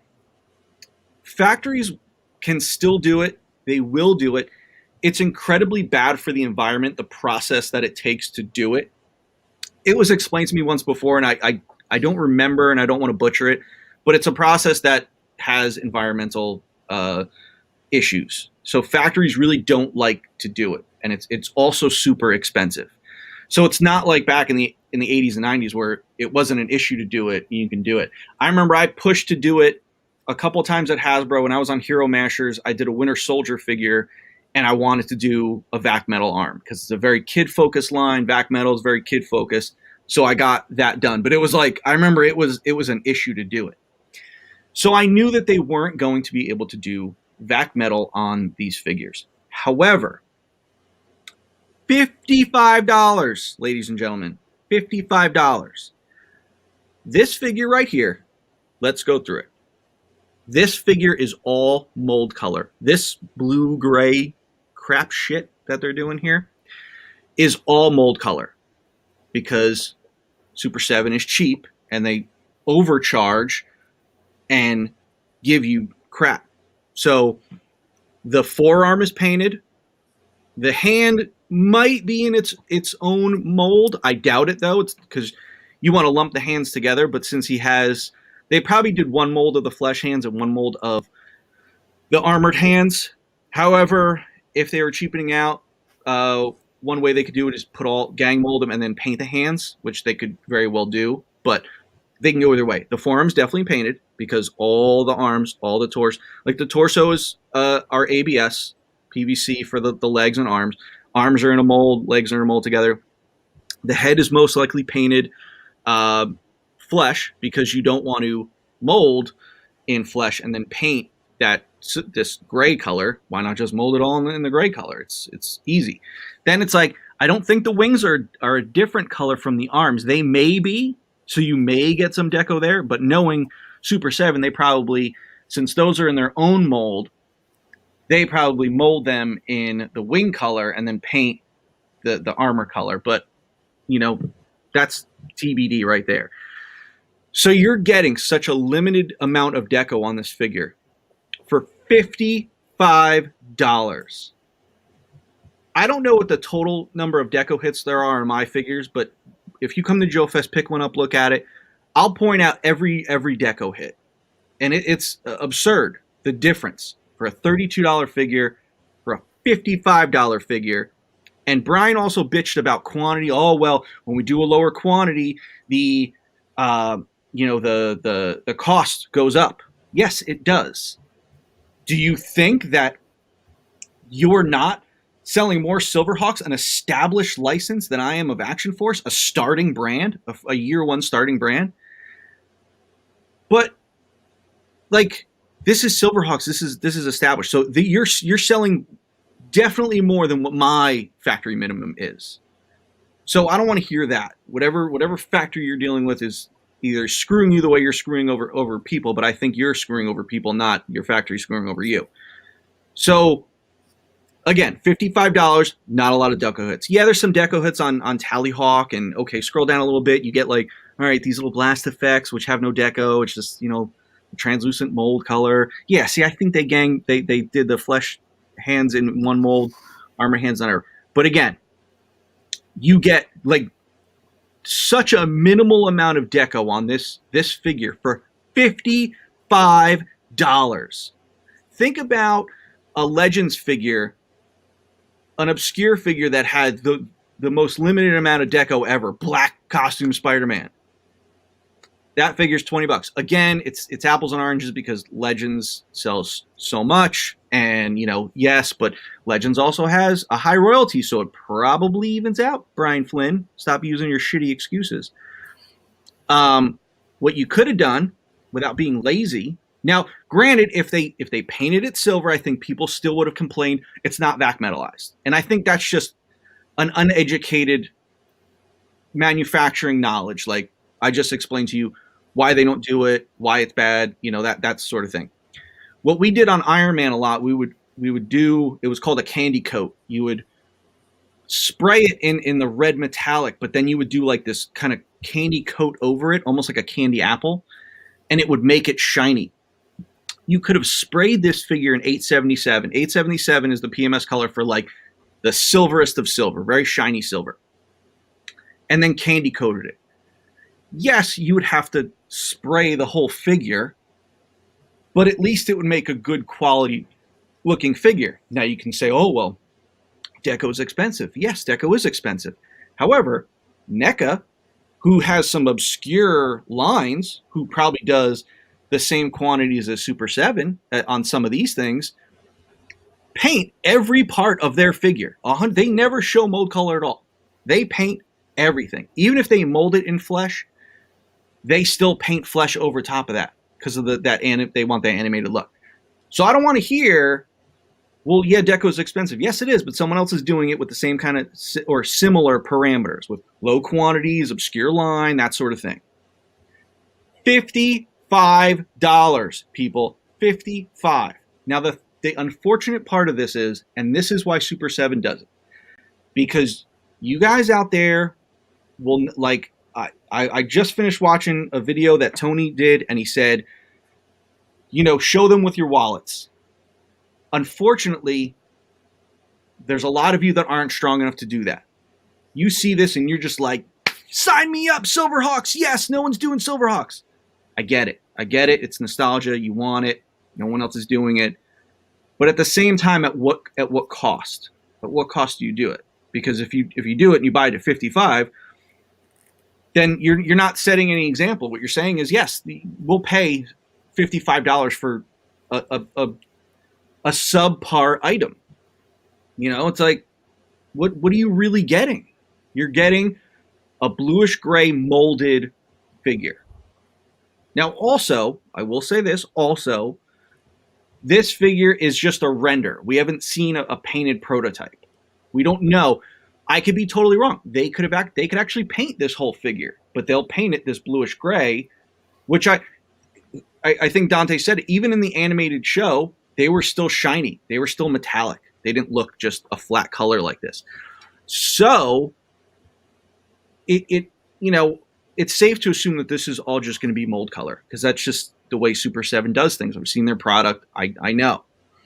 So, it's the same issue on Steel Will and Buzzsaw, and then you have Monstar, an 11-inch figure, which is funny that he's 11 inches, yet when they showed him with the rest of them, they show him the same packaging, they show him scaled the same next to the other figures, even though they say he's 11 inches. He's $85. $85. I know me and the guys, we spent like $100 on like a Mafex figure. That's different. Mafex paints everything. Their stuff's quality. Tons of articulation. They have no distribution here technically. Yeah, exactly. But then you're telling me that this $85, man. Listen, everyone is entitled to buy what they want to buy, and get something that they want. But guys, I wish you would not do this. Like, you gotta show this company, like, man, like, you can't charge $55. Now, again, this goes back to what I've said about G.I. Joe and line pricing, and what was it called again? I forgot what the term is for it. But when a Legends figure is $20 and it has to look, like perceived value. You have a Legends figure at $20, X amount of accessories, deco. G.I. Joe has to be the same way, even though there's no royalty. Oh, finally. Okay, here we go. With them, if they're charging $55 for a Thundercats figure and $55 for a He-Man figure and $55 for a Ninja Turtles figure, even though the licenses are different, they can't have a Silverhawks figure that's $40 because then they're going to be like, well, why is this $40 when your Thundercats are $50 or $55 and your Turtles are $55? So they're stuck in this position where, we have to charge this. So they've dug their own grave for themselves. It's just unfortunate that they are throwing this stuff at you guys and you guys are eating it up. I mean, granted, I've seen a lot of negative comments about how bad these are. Even Shartimus called them out. Did he really? Yeah, he called them out, but then he said, "But I ordered them." Of course. Sorry, Bobby, sorry guys, for you get real deviant because we had a super chat before we started. I'm pretty much done. All right, I'm sorry. done. Matthew Myler says, New Jersey may be the Garden State, but New York City metro area is the compost bin. I don't like this. So we had like a couple comments. We're going to try to get through these as fast as possible. Tony C asks, doesn't Four Horsemen sculpt these? I don't know. I thought they had. I wouldn't be surprised. So they may. I mean, they were doing their Masters of the Universe stuff, and they tend to use the same sort of buck. So I wouldn't be surprised if they were, but also I wouldn't be surprised if they were. They had their own in-house sculptors. Right. Scruffy Nurse says Silverhawks only had one season. Yep. Chris said, I wanted someone to do Silverhawks. I should have been more specific. These could have been better and cheaper. Chris Xavier says, what the F? WTF? $80+ for Monstar? Yes. Yeah. Robert Diaz says, Ice Cube, no Vaseline. No. Monkey 29. DNA says Marvel guest fig for Action Force line teaser. Talking about the box behind you. That red box. No, you'll see that at Joe Fest. Scruffy Nerd says Super 7 dumps so much money into stupid knick-knack craps. Let's Go Custom cost is an issue for vac metal plating because it's cheap. Hold on. Go back to that. Cost is not the issue for vac metal plating because it's cheap. No, it's not. It's incredibly expensive. I don't know where you're seeing what consumer product are you seeing that vac is cheap, because vac in toy consumer products is incredibly expensive. Chamba says even if not silver, I think if it were pearlescent, that would be quite cool. Yeah. I'm fine with it. I wouldn't be fine with that. Yeah. Tony C says I hate my Lionel figure. Wolfie 762 says, how about the vac metal alternative? Electroplated paint. See, that's the thing. Like it would have been cool if they tried new things. Like since you can't do vac, maybe just like experiment, try new things. It's like you basically just took the lazy way out. It's like, man, I would love to debate the shit. Like I would love to like be live with Brian and debate him on this. And he won't though, because he has no responses for any of this stuff. Instead, he has crap excuses, you know. Rick says Bobby and I don't agree on everything, but Bobby wants the toy companies to put work in. He is a passionate dude. Action Force will inspire other companies to work harder. I respect that. Sorry. Trevor McGuire says the quality would be much higher if they didn't on them. Mobile includes the price and delays in shipping the other IPs has really turned me off with Super 7. Why announce waves after waves when nothing comes in? Trevor, oh shoot. I blew past it. Sorry. I blew past it. I don't even know where I was even at. Sorry. We did get a super chat from Master Sun 42.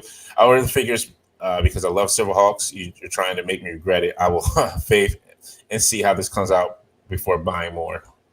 Hey, thank you for the super chat, Master Son. Yeah, thank you. And if you want these, I mean, buy them. But Bobby's just given his opinion as an expert in the toy manufacturing industry. You can take it for what it's worth. If you don't agree, that's fine. Buy them and enjoy them. But he just wants to let people know his thoughts, being who he is and what he does for a living, right, and his knowledge. Sarah Smith says, "I'll buy them for nostalgia, just like when I buy other toys because they have meaning to me. I love my Super 7 Turtles, and when I eventually get my Valverse figures, they'll mean a lot to me too." Yeah, again, you by all means, you want to buy them. That's unfortunate. If you want to buy them, I'm not telling anyone don't buy them. But you have to be, if you're okay with nostalgia taking the place of quality and price, okay, that's your prerogative. But I would much rather people look at something and say, all right, yeah, that's great, and it's really nostalgic, and I love that it tugs on those heartstrings, but you need to educate yourself on what it is you're buying. If you want to spend $55 and get a molded colored Quicksilver, that's fine. You could probably get 2 or 3 other figures from another line with that money. Somebody said, I forget whose comment I seen. Somebody said he looked like George Washington. Real quick, I have a question. Bobby, being that you know these things about the toy industry, how would you feel if you didn't speak on this and be 100% honest with your thoughts? How would you feel? Would you feel kind of like a dirtbag? Like, hey, I should have at least told these people what I know? Yeah, I mean, and that's the thing. So it's like there are times where I'm just like, I shouldn't say anything, because then I hear the people in comments bitching and moaning that I rip on everything. I don't rip on everything. I give you an insider's look into what you're getting and why certain things are manufactured the way they are or cost the way they do. I'm trying to point out why it is you're getting screwed over by paying so much, like why the price is so high and why that's an issue. Like, yes, Mayfix are $100.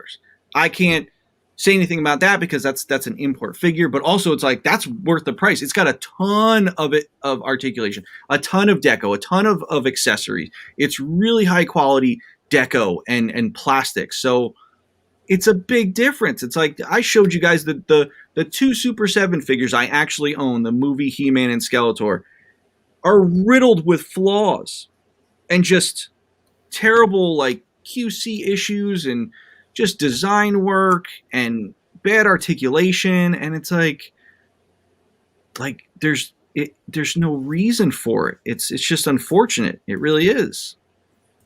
Tony from Analog Toys sends a super chat saying, Bobby, since you weren't here last week, are you going to talk about Hasbro's G.I. Joe live stream? I'll give them a pass for that one. I'll let them off the hook for that one. I mean, I think my post about the muzzle flashes, which I think we're going to get into, has said it enough. Master Son sends a super chat. I will see you at Joe Fest and shake the crap out of you for making me second guess. No, man, listen. If you bought them because you saw them and you're like, oh, shoot, I love those, that's cool, man. That's cool. Listen, I've done impulse buys before. Listen, I go to the gun store. I would probably say 3/4 of the guns that I own are impulse buys. So I get it, man. I totally do. But I just want people to understand. If you get it and it turns out you love that figure and you're like, yeah, it was a little high, but I love it. All right. I don't want to like change your mind. I just want to educate you. South Anderson's in Cinder Chat says, when I was a fine arts major, they always told us never tell people you suck before you perform, and that's how subpar approaches their interviews. They start making excuses before the question is even asked. It's pathetic. Hey, thank you for the very generous super chat. Yes, thank you. Yeah, thanks, Al. Yo, I'm trying to get through that because there's a lot of questions in here as well too. Yeah. Well, it's a great conversation. Yeah. And just now you have this wealth of knowledge from Bobby, and now you can make your decision, and that's your decision. And we're not gonna tell you you're dumb or you're a bad person because you wanted to get these. Bobby just wants to give you the information so you can make an educated decision. Sorry, real quick. Rick, I'll go through like three more. Rick Sharkglass says, I have a feeling that when Silverhawks gets closer to shipping, we will see some metallic finish where it's needed. I've seen Super 7 deliver the goods, and I've seen them take shortcuts. Alcatraz says, I have the original figures. I'm not playing or posing them that much. Mine are for display only. I'd rather vac figs or at least candy coated, like Bobby said. But he said, I'm passing, but I root for these to succeed for those willing to pay. And Bobby, you said these are digital renders, and there's a chance they could actually do that. Right. Sure. So, and that's the thing. We are acknowledging that. Yeah. And that's the thing with me. I hope what you're saying. I hope that is true, that they may get some metallic painting later on. Because when I seen these, I was like, these are all digital renders. These are not the final figure. Like, these probably not the final products. But that's what also gets me too, because there's no date on when these are supposed to ship. That was kind of concerning. And then you're just still showing me prototype pictures that you're putting up for pre-order. Like, if you're going to put up for something for pre-order, I'd rather see the final product done, or at least something that's done up that's going to look like the final product, and say, hey, this is what you're going to get when you get your figure. That was a hesitation for me, because with all these prototype pictures, you can make a prototype. For example, everybody was happy when Dormammu looked good in that prototype. Then when you got the final product, the colors were different, and people were like, why they change the colors? I don't want that. You don't want that same situation with these as well either. Yeah. Like, you see these prototype pictures, and then you get a whole different thing when a whole different color when you get the actual figure, and you're like, this is not what you showed on your website or when I pre-ordered it. Yeah, they really should. If they're asking for the money up front, I mean, this is a Kickstarter pretty much.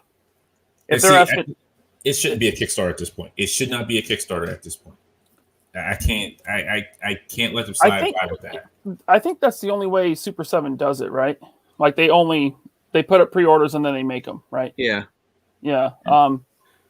Which still, you should have something made up. Which is nuts, because it's like, listen, the way, like, I'm doing it on Action Force, I've made enough profit on Series 1 that I was able to fund Series 2. The only way as a business you're going to grow, you got to spend money to make money. So it's like, I'm not taking that profit. I'm putting it back into the company. I'm like, because I don't want to ever do crowdfunding again. Like, when you guys do the pre-order for Series 2 is already in production. It's already going to be paid for. Like, you don't have to worry about that. You don't have to worry about it not funding or this or that. Like, no, it's done. Like, I already paid for the tooling on Series 2. Stuff's already tooled up. Like, they're going right into production on Series 2 as soon as Series 1 is done, boom. So everything, all the molds are done and tested. Like, you don't have to worry about that. All you're doing is painting figures at that point. Right. So, it's like they've been around for so long and have done so much. It's like, why are you still doing the crowdfunding pre-order kind of thing? And it's like, I was surprised. Like, yeah, they didn't paint up prototypes. Another thing that this also happens, and this is the bad part about when you use a digital render, is the digital render can show one thing, but then what you spec to the factory could be something totally different. And then you get in a cost that's too high, and they're like, ooh, we got to cut corners. We got to cost reduce. Then you cost reduce, and then it's like, oh, well, yeah, that's going to be different. Do they have anything on that listing that says, product and colors may vary or anything like that? Because if they don't, they should have that. Yeah, listen, I could be totally wrong on everything I said. The figure could be totally different. I'm judging by what they presented, and that's how it has to be. Like, you can't blame me. This is what they gave us. This is what I have to like make an opinion and judgment on because this is what they presented to us. So I'm presenting to you based on what they presented to us. We'll see. We'll see what happens when it comes out. The other thing, it's like Rick said, I think, they're gonna, do the right thing on this one, but I've seen them cut corners in the past. I don't think you're going to see them do the right thing on this one. Maybe because they'll get a bunch of bad press. Maybe that's the only reason. But also, I think this line is going to be their orders on this line is going to be so minimal. One, it's a niche line, and two, it's a high price, $55. I'm going to say it again, $55. So I think that's say you had. I'm not saying this is how many people. Say you had 100 people that were willing to support Silverhawks. But out of those 100, 50 were like, well, I would support it up to $40. So then you already lost some of your small group already. So, they're just hurting themselves, man. I would recommend if you do want to pre-order these, if you do get these, go through Big Bad Toy Store. At least that way, when we actually see physical product and it's not like what you're seeing here. It's an easy cancel. You don't pay any money up front. Real quick. Well, I have to correct myself. Sometime on some figures, Big Bad has a non-refundable deposit. I'm not sure if they have that on these. I haven't looked because I'm not buying them, but keep that in mind. Chamba says if they do re-release these with metallic paint, that would be a middle finger to those who snagged them. I agree. Yeah, and the other thing that sucks is say they end up actually doing them with metallic paint or a candy coat or something like that, and then people are going to bitch and be like, oh, see, Bobby, you were wrong. Well, no, because now that I said it, what if they then changed it now? What if it got out and enough people complained and all of a sudden they changed it? Then it's like, well, no, I may not be wrong, but you don't know. Brian's never going to come out and admit and say, well, we got a lot of feedback and we decided to change this. He never does that. Never. That dude's like one of the most dishonest guys ever in the toy industry. And it's like, listen, there are a lot of bad people in the toy industry. No one comes close to Brian Flynn. Greg Mill says, what I love about Bobby Valor. Bobby tells you the way it is. He doesn't sugarcoat it. He's super honest, and I respect that tons. He doesn't say what he says because he's only invested in Action Force. Bobby, I'm a toy fan. Bobby, I've seen comments that you online in the comment section here or on your Valorverse page that you just bash Hasbro's Classified because you're salty. Well, do you have any reason to be salty about Super 7, or are you just being honest and giving your honest opinion? I'm just being honest. I'm not vested in Super 7 at all. They never they never wronged me. They never did anything like that. I was so for them, and they even had a year or two ago, they had an open designer position. This is before I never picked up a Super 7 figure ever. I just saw what they did. Was familiar with their lineup, and I applied. I was like, well, that could be cool. They have some great licenses. Then I got those Masters of the Universe figures. I was like, because I love that movie. I'm one of the 4 people in the world that love that movie. And I was so disappointed by what I purchased. Now, granted, I got them on the secondary market and they were $60 a piece, but I think they were $50 before that. So I looked at it wait a second, this is what you're charging? And I was hurt in a way. I was like, how could you do this to people? And that's when I decided, listen, I'm gonna start voicing my opinion on this one, because this is unfortunate. What they're doing to the customer is really bad. Really, really, really bad. They are taking advantage of a niche market and just a need for these things without looking out for their consumer. And that's what bothers me. That's what really bothers me. When you treat your consumer poorly, I do not forgive that whatsoever. we'll wrap this up for Silverhawks. Master Son sends a super chat. Thank you. Change the name from Ricky Dink to Dream Killer Podcast. Real talk. I appreciate the knowledge. Keep it coming. By the way, SH are due. Silverhawks are due July next year. Yeah. Okay, it's about a year out. Oh, Chamba says they have the Godzilla license now too. What? They do? Sorry, Alex. I thought Playmates. Well, they must share it with Playmates, and I think that's like a shared license. Yeah, I think I could share. Yeah, they chop up licenses like crazy nowadays. Yeah. I'm gonna stick to Monster Arts. Yeah.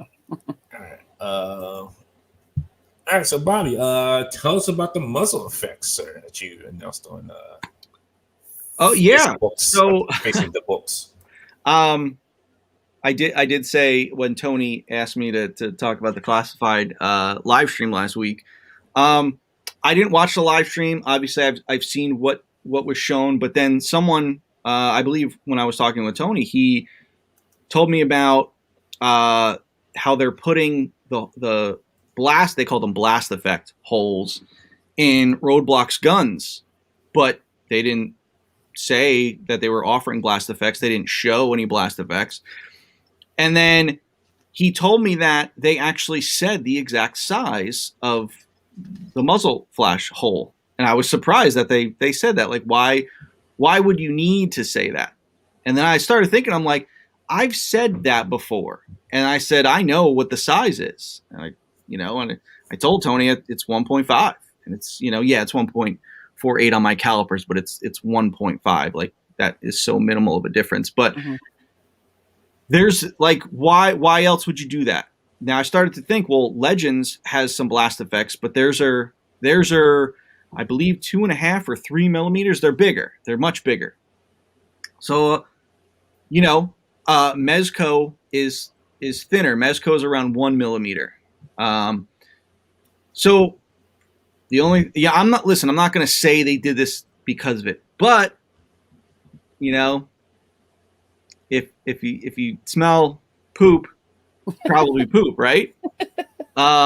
So, I just found that funny, and listen, if someone, and then I started thinking like, okay, well, maybe someone got a hold of the prototype armament set, because those were out a while ago.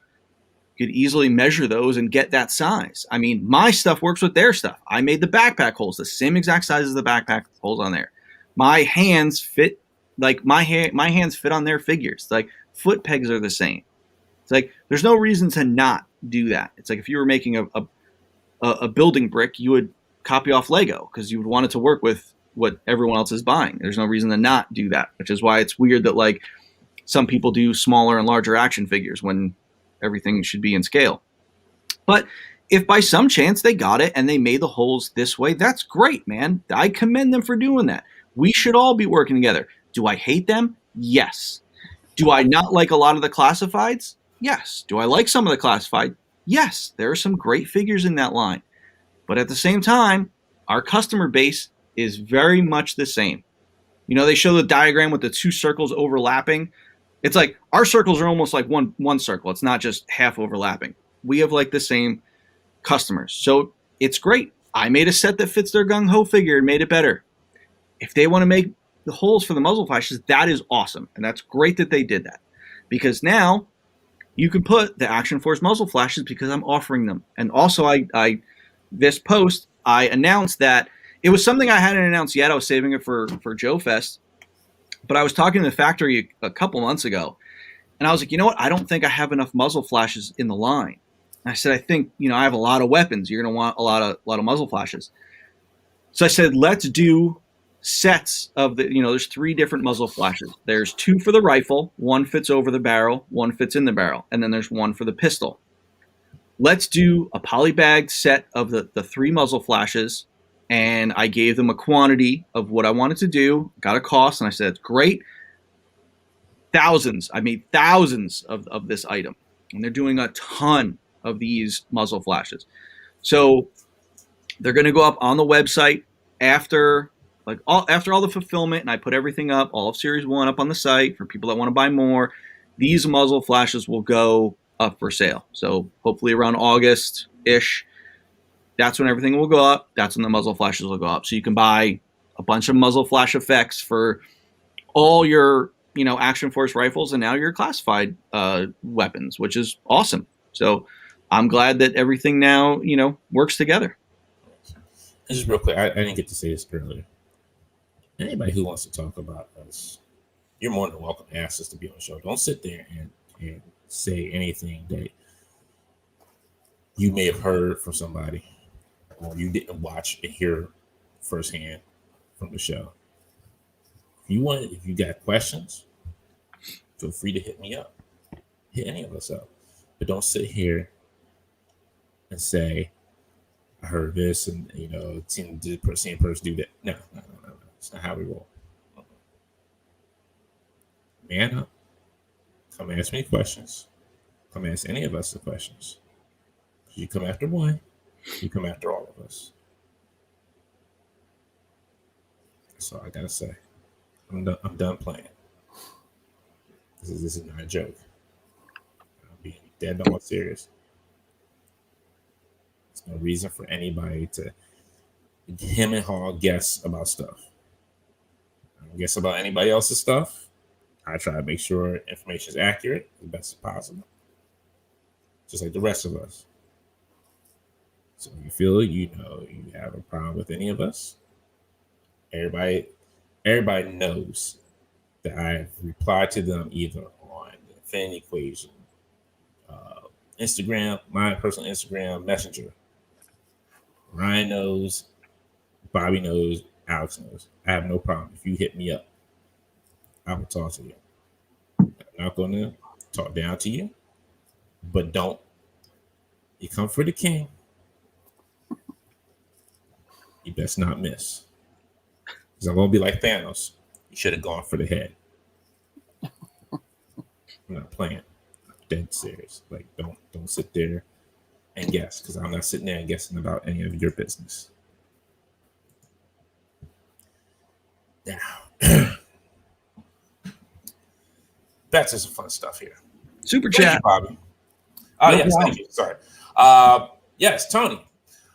Hasbro apologists have told me that they do make blast effects for some of their Transformer figures, and I thought, great. Now you have buy an Optimus to give Roadblock a Muzzle Flash. Awesome. Hey, Those won't fit. I have some of those. Yeah. Those have large pegs. Yeah, I think probably like the more closer ones that would go with that would be with the Legends, like the one that came with the Black Widow, Walmart exclusive Black Widow. Mm. I'll have to measure those. I don't know the size of those. They could fit, but still, that's one. What did you get? 2 muzzle flash effects with that, and it's like you would have to buy that figure. It's like just offer. Yeah, just them. What I'm saying, like for the classifieds, if they were fit, I think those would fit more with the classifieds. Those effects. So the classifieds have the 1.5 millimeter peg hole, but they don't have blast effects, right? No. Oh. Come with it. Well, that's a good thing. Yeah. I mean, I think at least I know that item's going to sell out. Yeah. And let me say this: I watched the Power Rangers Fan Friday. Let me say, damn good job, ladies. Damn good job. You were freaking amazing. You had the excitement and knowledge of your product like the Legends team. And they said they took stuff from the Legends team to put that they used and saw successful and used it in theirs. Freaking amazing. It was just it's a lot of pink in there. Appreciate it, understand it, Pioneers of pink. I'm all for it. I thought some other stuff would get revealed, but yeah. It was good. It was a great Fan Friday thing. So hats off to those ladies. They did an amazing job. James Saltenberg with $5 super chat. Thank you, sir. Bobby, any chance you could put out a conversion pack to make the bonus troopers a bad guy team? The bonus troopers? You mean the basic troopers? I think, yeah, that's probably. You can make them whatever you want. I mean, I don't know. Like, you have to be more specific. What, like a conversion kit? What do you mean a conversion kit? Like what specifically? I mean, the bad guys have gear that's very similar to the good guys. It's just some good guys have different colors and things like that. But the special ops trooper is all black. The urban trooper is, urban gray camo color. So you'd have to be more specific on what you'd actually be looking for. Scruffy Nurse says Target White Widow had muzzle and smoke effects too. That is true. I forgot about her. I forgot about that one as well. Rob the Plastic Hour says, my biggest question on Action Force, will they be able to probably hold a rifle in a prone, unsupported, kneeling, and standing box fire position? The anticipation. Rob, go back and watch some of my live streams where I go through the test shots of the figures, and you'll see I put that figure in all those poses. Yes. Yeah, they can. He goes through those poses, guys. I can't wait to mess with him at Joe Fest. Be like, hey, Bobby, can I pose these up? Yeah, go ahead. Yeah, listen, come by and pose all those figures out, man. Next up is the He-Man trailer got released this week. Yep. I enjoyed it. I think it looks good. I'm not sure what everybody else's thoughts are on it. As someone that's not a He-Man fan, I thought the animation looked really good. It's by the same people who did Castlevania. So if you've seen Castlevania, it's the same animation group that did that. Yeah, I thought it looked cool. The song choice was odd. Oh, so bad. What song was that? I need a hero. Oh my god, that was weird. And Mark Hamill is voicing Skeletor. I can always you could tell it was him. I was like, Mark. because all the voices he does are like a variation of Joker. It seems like Mm-hmm. like I heard like a grizzled Joker as Skeletor, which I'm not saying that's a bad thing. It just really stood out. Yeah. Which I mean I don't know. I guess that's a critique. Like I said, I'm not really into He-Man, so that song was a very Kevin Smith kind of choice. Yeah, that's my thing with this show. I bet. Talk about Kevin Smith real quick. Lil Convoy called that man and the biggest lie. Yeah, he did. On video. What did he say? So Kevin Smith said in the video, he's like, I'm a big He-Man fan. I used to go race home every afternoon and watch it from 1981 to 1982. And Lil Convoy goes back to filmations like 1983. Oh, like, Kevin. It's like, let's get rid of Luke and bring in this new character instead of having them both in the first movie, catching up on Luke and establishing this new character as something cool, you know? Yeah. Instead, it was just like, let's get rid of Luke because everyone likes him. I don't know. It's weird. But if they're doing that with He-Man, I could see a lot of fans being upset about it. Mm-hmm. I mean, you know what? They could, I don't know. Real quick, Jim Largo has another super chat. It says, looking forward to Action Force Series 1. Bone Collector is going to be lonely. Garrison Cavalry is Series 2. But when will we see Brothers of Bone?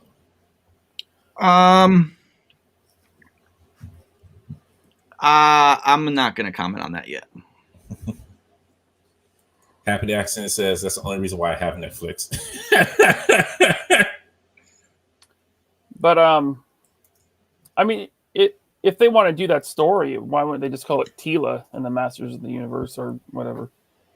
You know, because then people are like, okay, show based around Tila. Okay, cool. But it's almost like a bait and switch.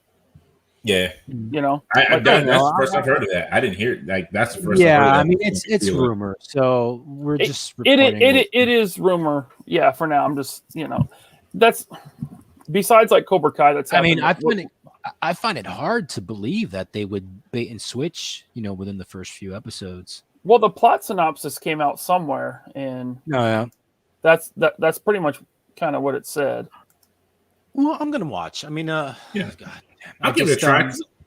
Yeah, I mean, small nitpick is the music, the song. Yeah, I think a show like this, like even if it's a trailer, deserves like a more of like a traditional musical score to fit like the time. Like if you're doing something like the sorcery kind of something, just not like a more contemporary song, you know, from like the 70s or 80s. I don't think it fits. Right. But the animation's good, looked exciting.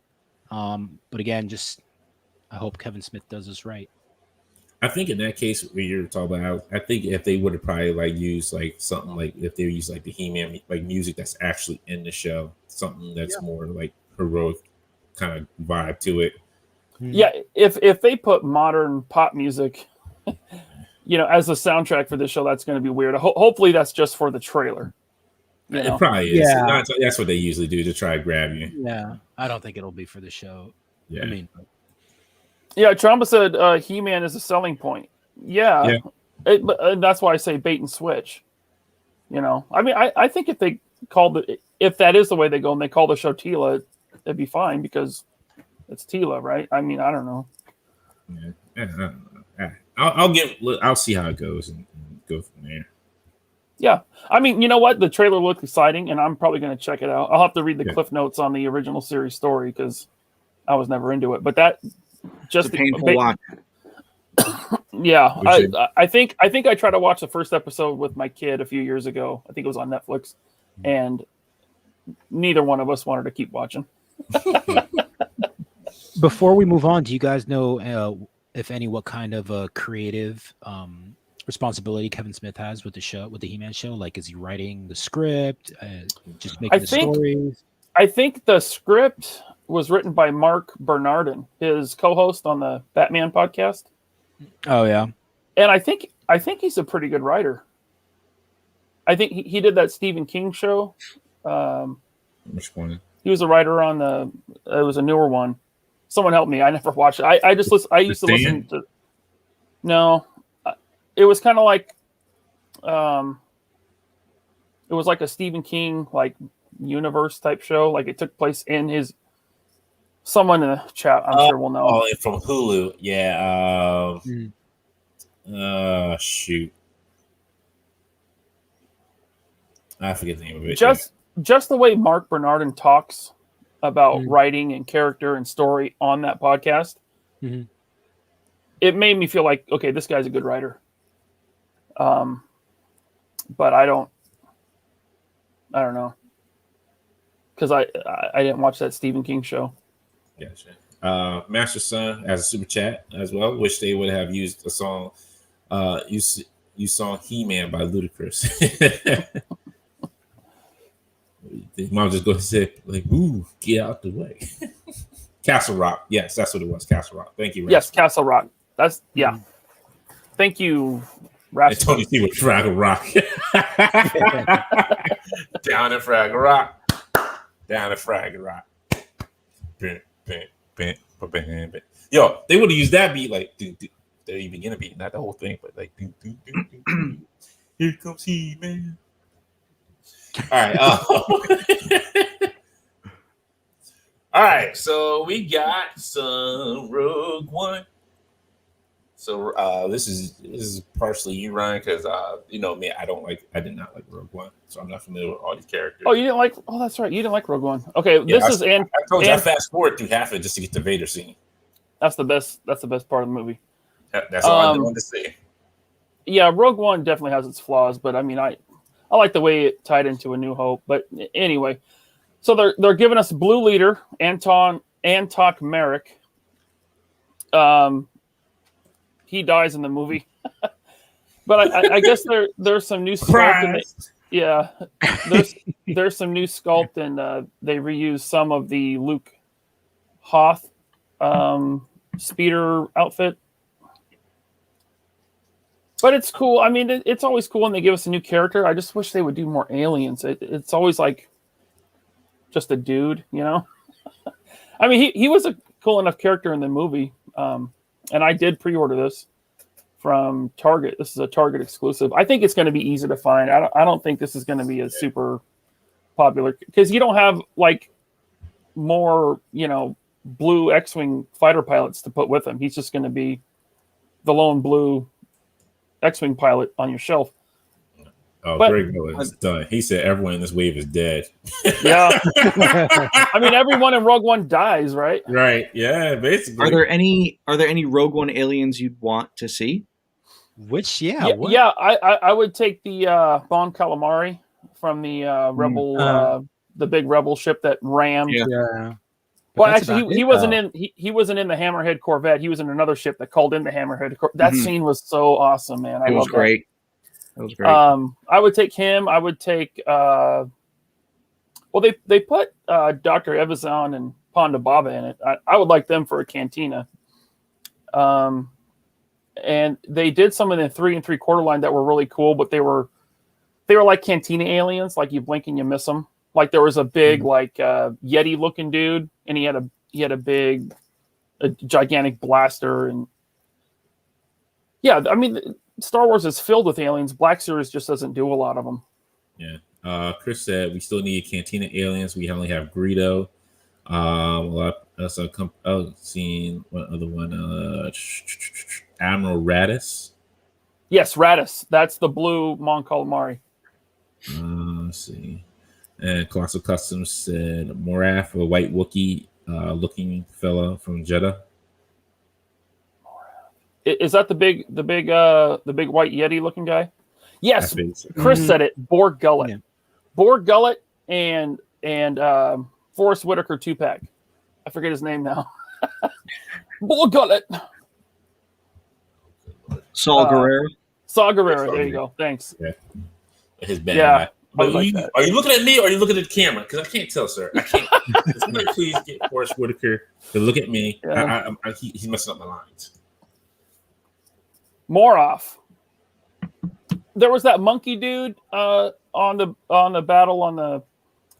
God, I forget all the names on that planet that they. Scarif. Man, see, look at you. Dude, I love Rogue One. It's after Empire, it's my favorite Star Wars. Yeah, there was that monkey-looking dude that was with the Rebels. And he got killed too. They did him in 3 3/4, I think. That would be a great Black Series figure. Yeah. But yeah, I mean, there's lots of aliens in all these movies. But this one's cool. Yeah, I like the leader. Best, hands down, this is like the best one that I've like. The Black Series show, like fans show that they've did so far, because it was mostly all Black Series announcements on here, which was nice. Yeah, and then we're getting the face deck repacks on the whole Rogue One crew, pretty much, with just the digital face redeco. Finally, giving us Bodhi Rook. This is Baze Malbus. Looks like whoever took the photographs forgot to put that shoulder pad on his right shoulder. Oh yeah. But you can see the plug holes for it there. It's just not on. It looks like he might be a little bit dirtier too, like they added a heavier wash maybe, or that could just be shadows. That's what I was gonna say. Like it looks a little bit darker than the reds. Almost look a little bit brighter too. I thought his backpack is bigger in the movie. Like I thought it was huge. Like at the end when he's trying to save, what's his name? Like when they both die, I thought it was huge. I don't know if you were 2 different backpacks, but when I saw this one, I was like, that one looks a little small. I mean, that's like his ammo canister, right? Yeah. So I don't remember. I haven't watched the movie in a few years, but I never noticed that. And then let's see. Go back here. Bodhi Rook, everybody was excited for it. Yes, finally, after 5 years. Figure. Great figure. Yeah, after 5 years, we get to complete the team. I wish I could just buy him, but that's going to look really awkward on the shelf when he has the nice-looking face paint apps and everyone else looks like a McDonald's toy, you know? Hello. So it's a good thing they did fan channel. Otherwise, there would be a lot of fig swapping for the old ones. I guess you could do that at GameStop. I don't know how they do returns. You do that. Like, could you imagine if Walmart was selling? Yeah, if Walmart or Target was selling these, that's all you'd see. You'd see the old figures in the new package sitting on the shelf. I like that they finally added some like real rope to a figure. That's a nice. Yeah, it's cool. Like that. That's the cable that they need to hook up to beam the signal to a ship so that they can put it on a disc. That was all very convoluted there. And then they put the disc on the ship that's inside the ship.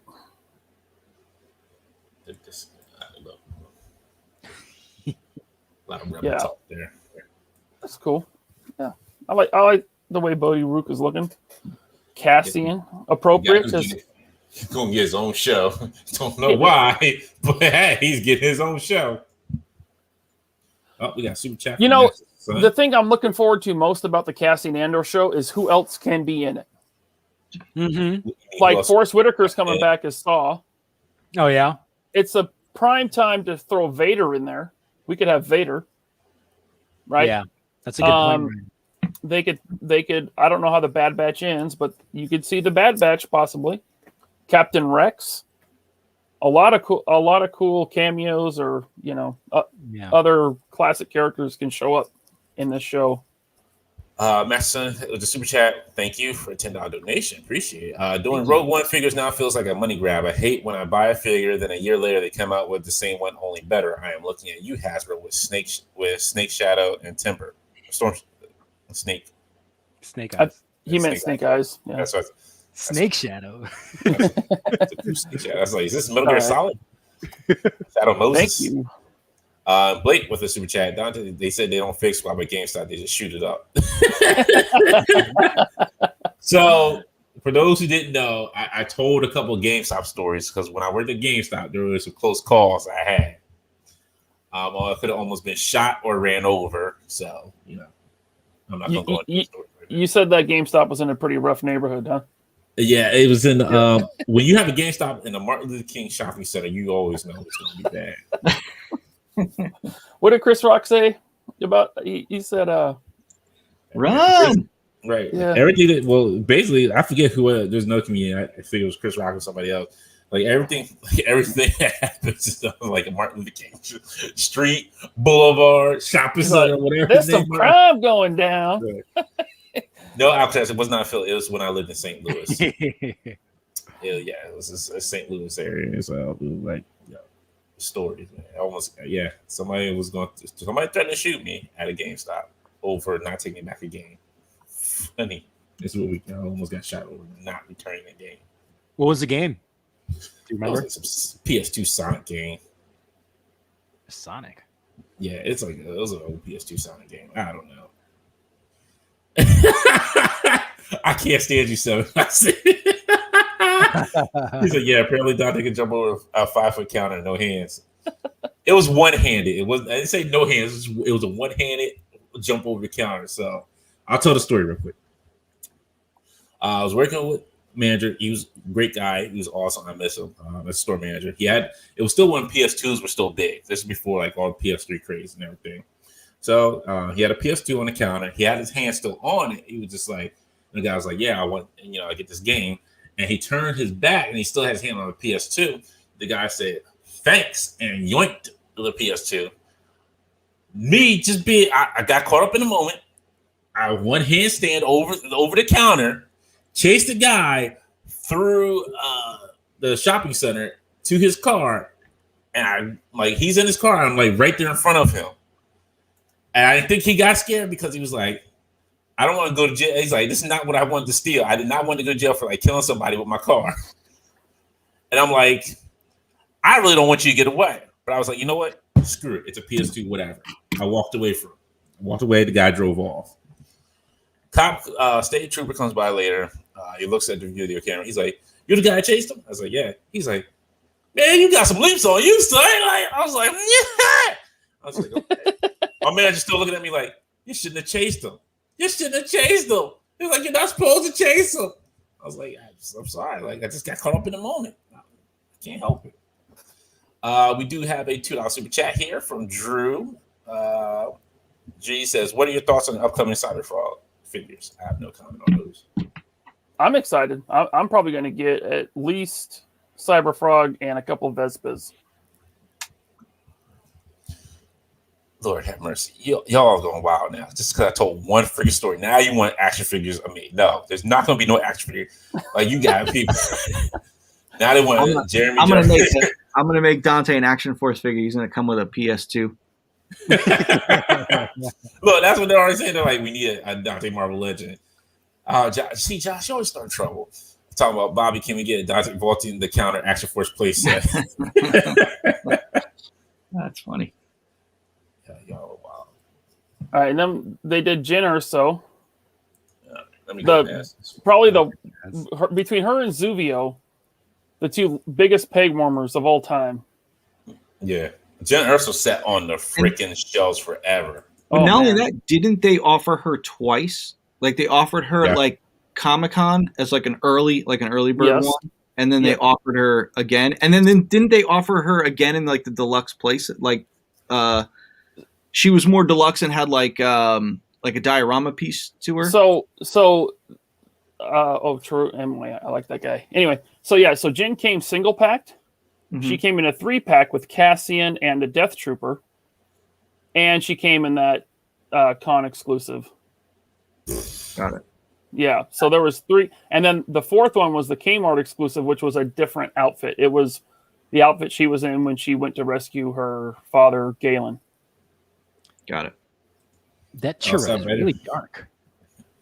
So I'm here with the super chat. Thank you. This pro tip: K2 can be used in fallen order displays. Yeah, I picked up the first 2 because they put out one.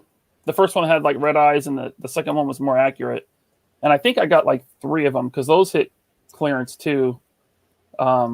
Just so I could have a couple like Empire droids. And then, okay, so they're doing Galen Erso. That was another new one, Target exclusive. Mhm. I think he's still up for pre-order on Target site.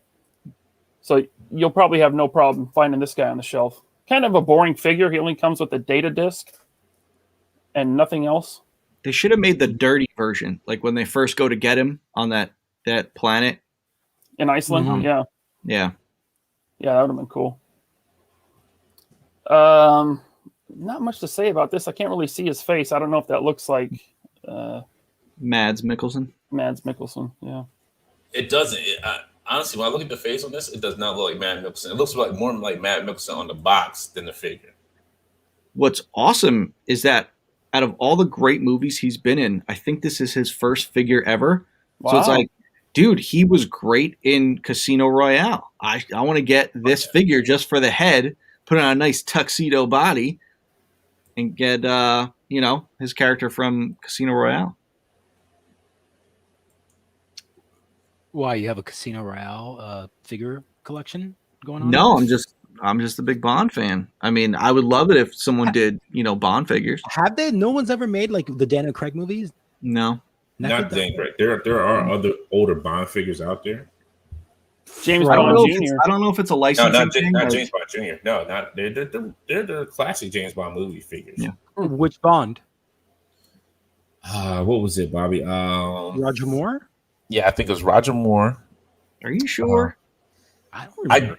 Honestly, I kid you not. I just seen him like 2 weekends ago at the yard I sale. mean, you got Yeah, James Bond Jr. figures, but you didn't get No, James Bond. When I put up the video, I'll try to put it up between this weekend and early next week. But I put a video because the guy had had James Bond figures at the yard sale. Like they were there. Right? I forget which ones they were, but he had them. I was surprised. I was surprised to see them as well. I was like, wow.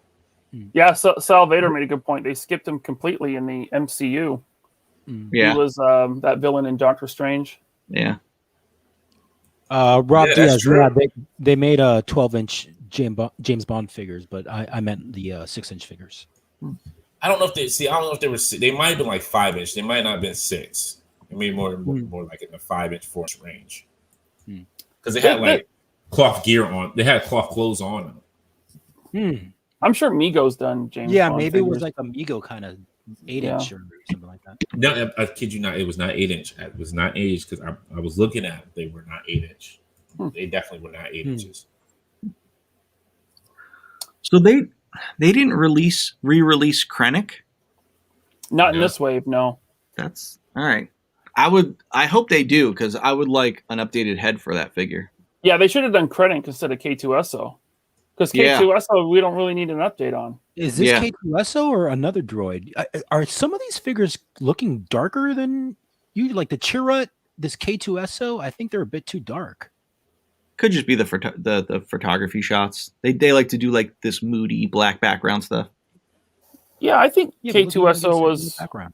I think that's pretty accurate. I mean, he might have been a little bit grayer. Yeah, and so was Chirrut's outfit.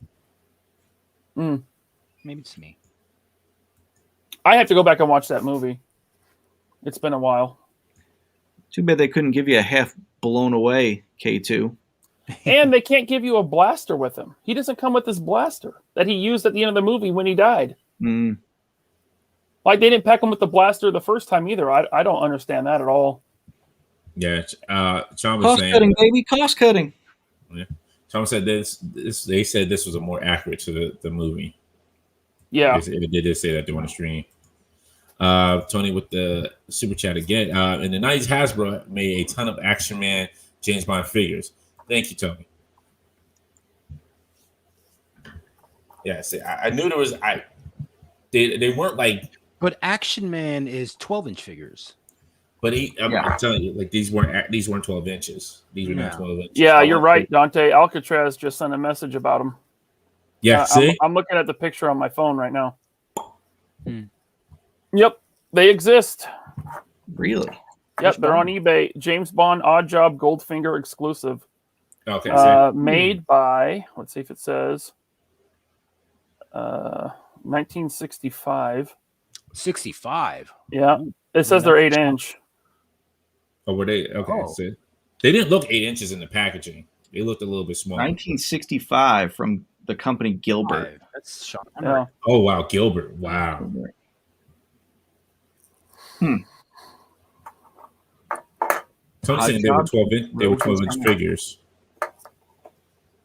Yep. Action Man is 12-inch.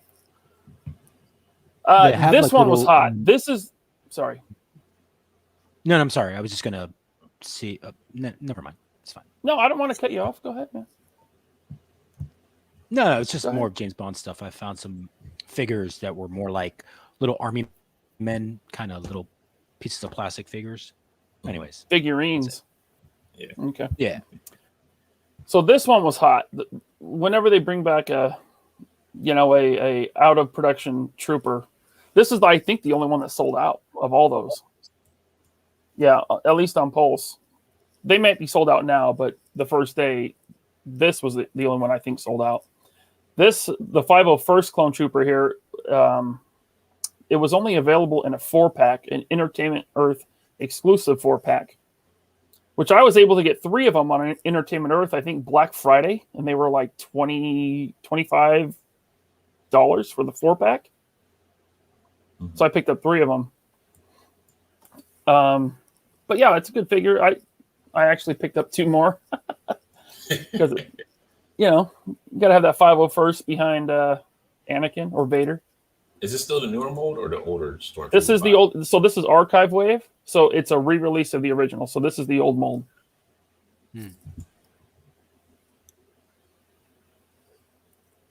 Yep. And then also in the Archive Wave was Leia from A New Hope with updated face, which looks. And Darth Revan. I was almost about to pick this up, but I was like, I already have one. I don't need another one again. Well, the prices on him have really gone up. Really? So it's good. It's good they got him back in the line. Yeah. What's he go for? It was like 60, 70, I think, last time I looked. Yeah, because he was a GameStop exclusive. Yeah. He was easy to find, though. I saw him a bunch of times. GameStop does exclusives right. I don't know. I never have a hard time finding GameStop exclusives. Probably because there's so many of them. Salvador says, Bobby, when you get back from Joe Fest, we should hit up Toy Vault if you're interested or have the time, probably after Series 1. Hell yeah, dude. Hell yeah. I love going to that place. If you need help packing and shipping, let me know.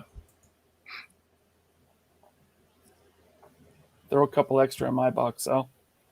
Don't worry about it. I got you. Because I'm going to get told Bobby to come up there and help pack. Pack my boxes and I just drive home with them in the car. Sal said he got his first Revan on clearance, so there you go. Not too hard to find, but as soon as a Jedi, like as soon as they disappear, they all go up. Like even Qui-Gon did. Qui-Gon sat around. Got my things to Mike. He picked it up. He found one. Because I hate going to GameStop. I try not to go to a GameStop anymore. I wish. I mean, this is the archive line, so this Obi-Wan here. It has the digital face printed head, but that body is so outdated. I wish, give it a couple years. I'm sure they'll put him on a new body again and release him again. But yeah, Archive Wave is just a redo with updated face paint. But this is cool. I mean, I think actually the price on this one was going up too, because this is like Black Series, like it was one of the earlier waves. It was the old box. Drew says, I thought they released him and he went up. Then a year or so ago, they had a mass resend of those. I bought mine for $60 on Amazon, and 50 of them showed up at Best Buy last year. Damn. Which character? I didn't say which character. It might have been a Revan, I think. Revan, yeah. Was Revan Fan Channel? No, he was Gaming Greats. Yeah. So yeah, he was GameStop exclusive. But yeah, Revan came out a few years ago. Oh, Tony, it is not because it is not because of any issues with like what happened at GameStop. It was just I just hate going to GameStop because I don't like being asked 25 different questions. Like, don't bother me. I'm just They bother you that much, huh? They do, like because they have to make sales. It's not their fault. It's because they have to like get these. They have to get like they had to hit like a quota for reserves, a quota like they had to hit a certain quota for sales. Like it's a whole lot of BS that's in it for GameStop, and GameStop is the worst at that. They just BS so much. Like, what do you have to do? And it's a lot. Like I said on Wednesday, they pay you a little for the lot that they want you to do. It's not worth it. That's the only reason why I don't like going against it. I'll come to purchase one thing. They're like, oh, hey, would you like to reserve something? No, I don't want to reserve it. No, I don't want to renew my membership. No, I don't want to do it. I just want to buy this and leave. Yeah, I'm just GameStop all day. I don't care. GameStop is horrendous. I would diss them every day, all day. Worst company out there. Looks like a pretty good update on the Leia head sculpt. Yeah. The female figure with double jointed elbows from like 4 years ago. Pretty good. I think these soft goods look really crappy on her. Yeah, they're not the cool best. Pose right there. They're just too bulky. Like, I don't know. For 6-inch figures, it could be more hit or miss for me on the soft goods. Yeah. I think that's probably, I mean, SH Figure Arts did one with, the plastic robe. And it was pretty much a traffic cone. So it's like you get the bulky soft goods or you get a figure that can't really pose. Yeah. This last one here. I have the pipeline reveals pulled up here if you want to show it. Because that's right. And they did because they did announce that they're doing another HasLab this year. Yes, and we'll get to that. But so this is the pipeline reveals where they show images of the characters before they have digital renders or anything. But these, I think they said they're all coming out late this year or early next year. So you got a Sand Trooper or it's not the Sand Trooper from Tatooine. I forget what they said it was from. But Bib Fortuna finally. Yeah. My favorite right here, Bill Burr. His first action figure. Yep. It's one Cobb Vance. Cobb Vance. And Big Boy Fett. Yeah, you got Cobb Vanth. I wish it was the Fett in his armor when he had it all nice and painted up in like the fifth episode. Of course, they're going to do it, but this one is fine.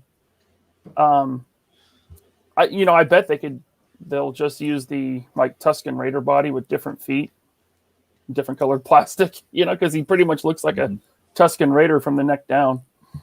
And then Fennec Shand. Yeah.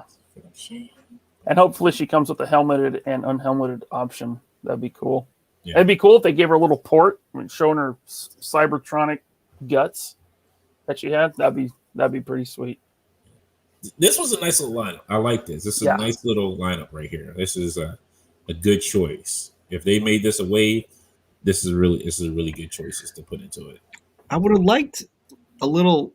So I would like fewer Mandalorian characters. I feel like there's so many more original trilogy characters that they're gonna ride that wave, man. Especially they are, but it's like Mandalorian stuff you could do because it's so new. You can do that forever, but I would have liked some more original trilogy stuff.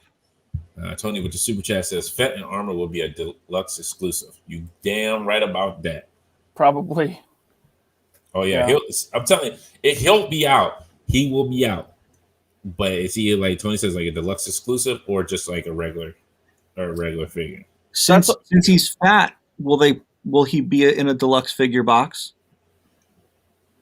Could be. I mean, they made Wrecker a deluxe figure because he's a little bit bigger than a regular trooper, you know. I was just being a jerk about it. I know. but you're right, because Wrecker shouldn't have been a $30 figure. You know, but Wrecker's a bigger boy though. He's not like a regular size guy. I don't think that justifies the deluxe packaging. He's not that much bigger. Yeah. But that's just me. Yeah, he's not that much bigger. He's definitely not bigger than Bib Fortuna. Bib Fortuna is way bigger than him. But I'm just saying, like when I watch the Bad Batch, he looks bigger than the rest of the team. Yeah, he's got a little bit more girth, but like I said, I don't think it justifies the $10 or whatever. Yeah. Not the version of Bill Burr's character, Miggs Mayfield, that I wanted. I would have wanted him from his season 1 look, but still this works. Backpack with the guns coming off of it. Yes, but this one they already have the body mold for, so it's just going to be a new head, which I'm still all in for. I'm glad I picked up all those extra Han Solos from the Solo movie when he's in this armor. Mm-hmm. Put Miggs Mayfield with him. Pop the Mandalorian head on one of them. Yeah, there you go. And then they announced they said they're doing the HasLab. And what did you say, Ryan? You think it's going to be? Well, it's a HasLab. They said it's not going to be a vehicle. If they wouldn't have said that, I immediately would have thought, okay, they're going to do Red 5, Luke's X-Wing. Right? That would have been, or maybe original trilogy TIE Fighter. But they said it's not a vehicle. So to justify a HasLab, it's got to be the Rancor. I see a lot of speculation about play sets. Yeah. Yeah, they're not going to do a play set. I don't think they're going to do a play set for Black Series. I don't know. Look, a couple years ago at San Diego Comic-Con, they had a 6-inch scale Rancor in their display. Did they? Yes. So I'm like, that just makes sense. I fully agree with you with that. I have a feeling that they've already did a couple play sets already. I just had a not for Black Series. It's going to be a play set, Dante? Dante. Hold on. Let me explain first. I agree with Ryan. I think it should be a Rancor, and I hope it is a Rancor for those who want to get a Black Series HasLab. But I feel like it's going to be something that it's not what we expect it to be. And like Tony's saying here, like scaled up Bespin Bridge to nowhere. that's the feeling. Like that's what I'm getting. Like that's the feeling I'm getting from them. Because they're saying like it's not a vehicle, but I have a feeling that's what they're going to try to sell as something big to see if it'll being that HasLab isn't something they can pawn off to the retailers. I think it's going to be something that they know will sell, not just a wall of a playset or a staircase. There's a couple good ones here, like Drew's saying the Dragonborn Fett Mandalorian fight. Not popular enough. No. Right. I don't know. Salvator says you guys have to remember this. Like here, Dante. Here's why they're not going to do playsets at Black Series. Playset. The word playset at Hasbro is like you don't. If you say that in a meeting, you'll get looked at like I can't believe you said that because they don't perform well. They literally do not perform well, which is something like that. The Stairs to Nowhere. It's so cheap for them to produce that because there's nothing to it. When you do a playset that has to be compelling and like has stuff to it, it never like does well because then it's such a higher price point. Those Jabba palaces, clearance. Watch, you're going to see these Bespin Stairs, clearance. The thing is, the only compelling like playset. Okay, you could do Jabba's playset, but it's like you gotta understand like they have to hype these HasLab things. Look at what little, press they gave for Cookie Monster, and it failed. Mm-hmm. HasLab is one of those things where the company has to celebrate it. The company has to have a reason to push it to get to the masses. You're not going to do that with a playset. Oh, here's this building. You have to do it with something compelling and very impactful. That's the way we thought while we were there, when we were given these items to do. It's kind of like someone suggesting the Fantastic car. It's like, I hate getting frustrated over it because it just shows that you're not thinking. Like, you have to step back and think from a business point of view, from a what's going to sell. You also have to remember, like, I know the last few things have sold really well on HasLab. But that first one, that sail barge, they were nervous about it. So it's sure. You have to remember, if you do the sail barge and it funds like crazy, then you do the Razor Crest and it funds like crazy. They don't just want just funding. You have to always outdo what your predecessor was. So if you're coming out with something past the Razor Crest, you have to have something better than the Razor Crest. And that's 3 3/4. Now you're going 6-inch. You can't do something the same size, because if it's the same size as the Razor Crest compared to if the Razor Crest is this big, but then you put a Black Series figure in a place at this big, it's not the same. You're almost downgrading. Right. You have to be more impactful than what came before. That's why it has to be the Rancor. So, my only question is, what would come with, like, what would be the bonus items? Like, they always come with figures, and it's like, okay, well, you can do the bone, you can do the Rancor Keeper, because you've done a Gamorrean Guard, you've done Luke, so the Rancor Keeper and Ula are probably the two unlocked figures that are going to come with the Rancor. And the guard that pulled Luke out of the cage after he killed the Rancor. Yeah. You got skeletons.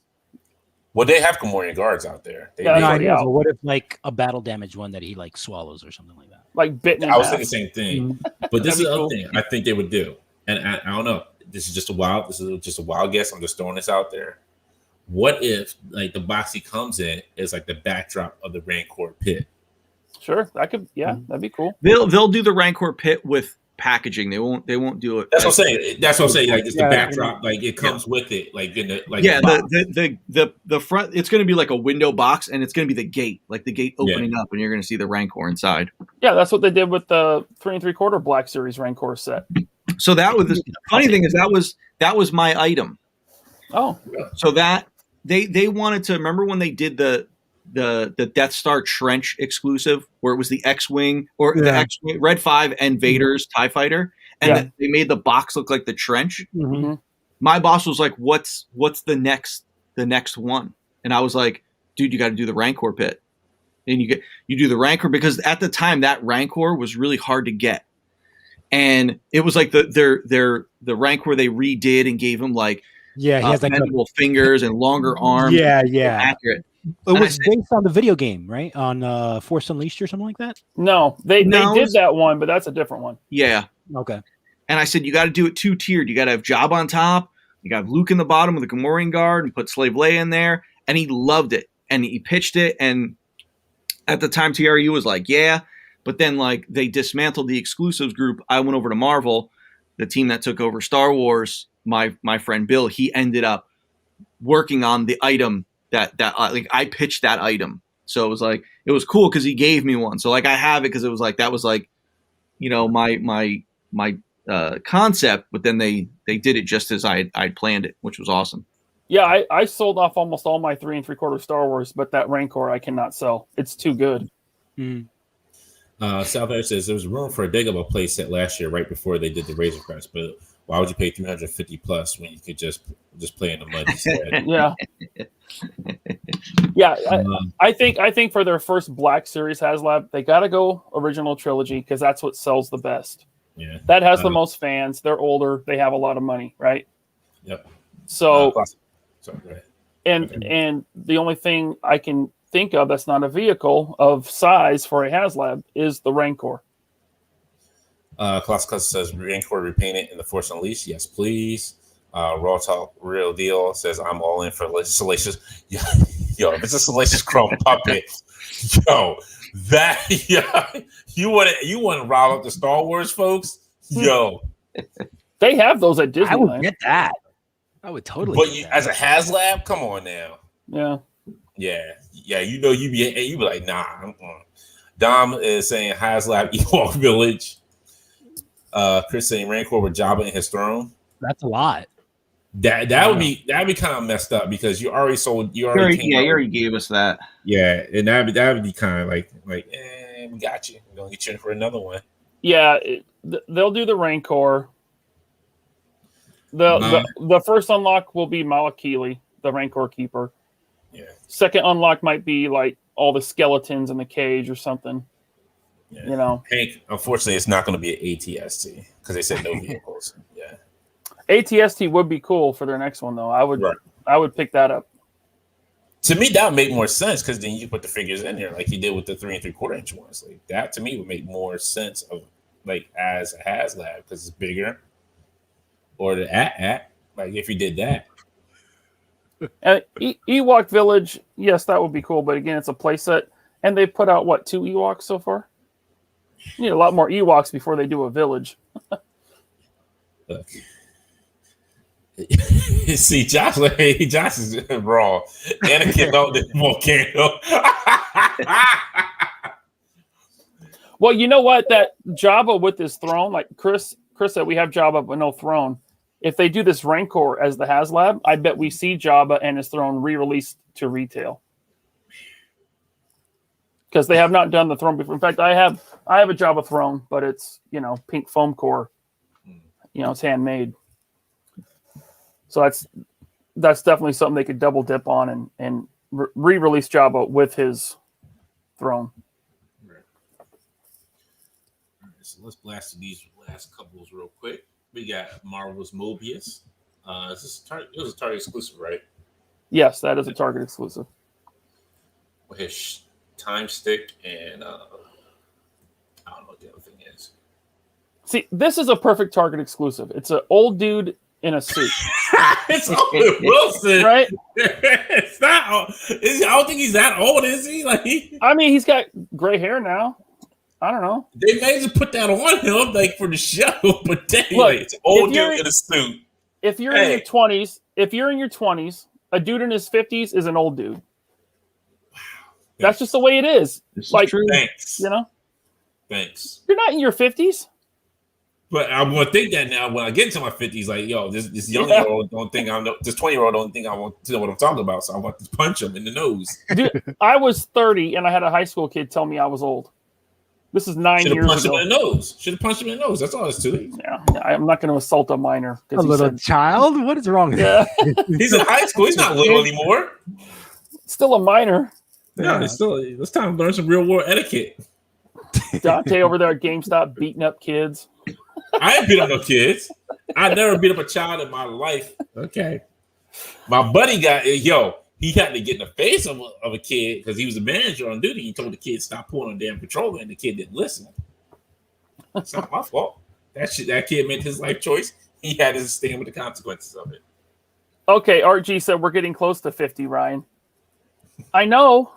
I got 11 years. 10. It'll go by. Articulate said, "Looks like the guy who did my taxes." You know what? I look at this figure and I just think, wow. Wow. I like that gold belt buckle he got on though. That thing's shiny as hell. Somebody's talking about his hairpiece though. This almost looks like Howard Stark. It does. Yeah. Now that you said that, it does look like him. Comes with his time shifting baton. And what is that? Some sort of, I don't remember that. I watched the first episode yesterday, finally. I don't think they really said what it was. I can't remember. Yeah, maybe that hasn't shown up yet. I don't remember. Did you like it? Yeah, I did. I liked the first episode quite a bit. It was okay. I need some more. I need some more to get invested into it. Yeah, I mean, look, I liked WandaVision at the beginning too, and I know I'm like alone on that because most people didn't like the first half and they liked the second half of the season. I was just the opposite. Yeah, I was the opposite too. Yeah. So I just hope this show goes somewhere. Look, I already know it's just going to be set up for movies that don't come out for a year. So there will probably be no payoff in this series. The payoff will be in like some other movie. What's his name? Somebody had a good funny comment. Oh, Scruffy Nerd says that Owen Wilson figure looks like Ted Turner. So he could sell them for like the owner of Millionaire wrestling Ted. figures. Yeah. Or Alex Trebek. Oh, Does my kind of look like goodness. Alex Trebek. Yeah. Alex True Black. Yeah, oh my goodness, yo, man. I can't take it. Oh my goodness. We'll go over this last one here. And then we'll wrap it up here, folks. This one, I think it's a hitter right here. You might have to get this one. This is a hitter. Shit, this. Greg Miller's feelings are hurt. Why? He's Oh, he doesn't fit. Because Ryan's talking about people old, like, yo. No, I'm saying I know. from the perspective of someone in their early 20s, that's how they think. That's all I'm saying, Greg. How old are you, Greg? I think he said he was 52. Old enough. Yeah, that's not that much older than me. He said he's going to bed because it's too Past your late for him bedtime. now. This Zeus 112 Zeus figure looks freaking amazing. Yes. This does look Wow. really cool. Who is that? Who's making that? Zeus.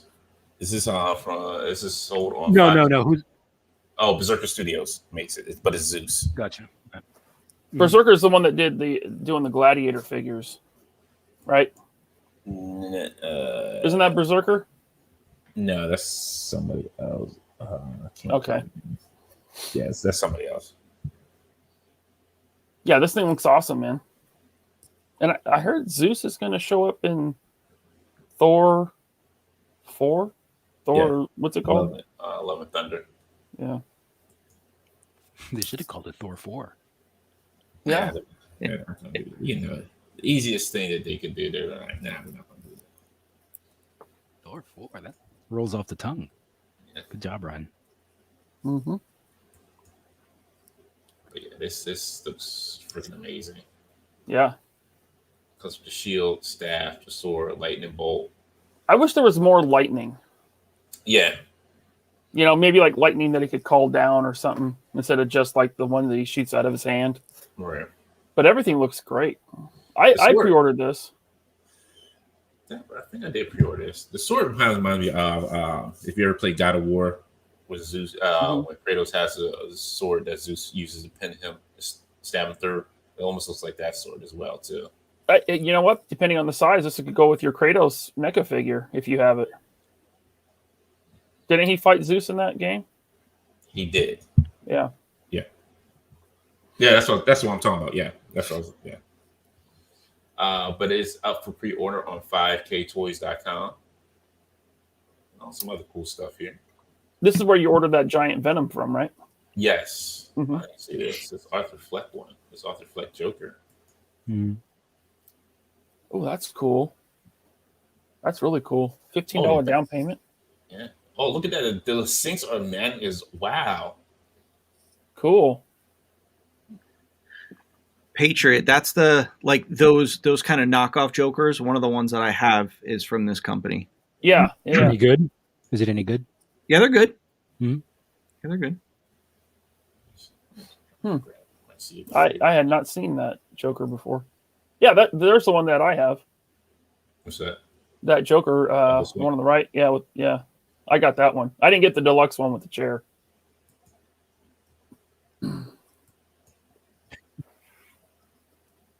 Ryan Lurch wants to know if there's anything you haven't pre-ordered yet. Yeah, there is a couple. Lurch, he actually canceled a whole bunch of them today, apparently. I did. Yeah. Yeah. He's a new man. I just kept them back. All right, ladies and gentlemen, I can actually let me see if I can pull this up here. Do I have it up here? No, I don't think I have it. I think I have my other tabs. But we actually have a website now that you can actually go to and have fun clicking on stuff. Let me pull it up here. Oh, I gotta delete the screen real quick. I got so much crap. Bookmarks.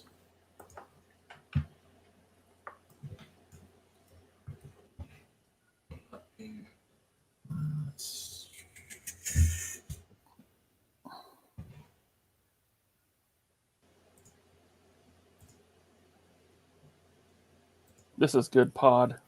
Yeah. Right. Oh yeah, you didn't mention the Compound Hulk. He's red and green. Oh yeah, sorry, Compound Hulk. Shout out to MCU Collector getting a review on that. Congratulations on that one. I did forget about Compound Hulk. Yeah. Again, another perfect exclusive. Yeah. You know, just a weird repaint. Is that the one that's painted down the middle, red and green? Yes. Yeah. People want that? I guess. I guess so. Hey, there's one Lurch. I didn't pre-order that one. But we have the website. It is everything's in the bio now. So the links of the show. So if you want to go to the website, if you want to buy a T-shirt, everything is there now for you. Link to the call to action show as well. But you can go when you go on the website here. Where's my mouse? There it is. You can go to the It'll take you to the Facebook group. Take you to our Instagram page, to our Twitter page. The merch link will take you to our merchandise to buy shirts. What's the URL? It's a weird URL. It's Squaresoft. It's in the bio. It's not like a generic one I can just rattle off, like say, hey, this is like da da da da. Like Lime Guitar. Yeah, it's okay. I'm still trying to work with the shippable of Squaresoft. Oh, okay. But here we have the upcoming events, and then charities. I'm still working on some of this. So Partner Dust is still under work. It is under construction. Yeah, definitely. But when you click watch, it'll take you right to the YouTube page. So check it out. Yes, the link is in. That took me to Twitch. What took you to Twitch? The watch live button. Oh, did it? Yeah. Fix that. No, when I clicked on it, it takes me to YouTube. Oh, it must be the other watch live button. Okay, I think I'm gonna have to change that. Okay. I know it's down to. Yeah, there it is. It took me to the YouTube page now. Yeah, the top one. I gotta remove that off of there. Yeah. Like I said, it's under construction at the moment. I'm still. Yeah, action figure expert. My thoughts on the Compound Hulk are meh, whatever. I'm passing on it. I have no attachment to Christmas colored Hulk. That's an easy pass. I don't, like I said, that's the perfect exclusive. Yeah. Thank you, Alcatraz. I appreciate that. Thank you, sir. So, don't forget, we have the monthly toy photography contest. Thank you, and I almost forgot this. Thank you to Mark II Designs. He has sent over a trouble bubble for the winner of the toy photography contest. So I do have that here, and he's sending over an e-web gun as well. I think. I think he said as well too. So some more prizes to get out to the winners of this month. Remember, it is IE Villains, #IE Villains.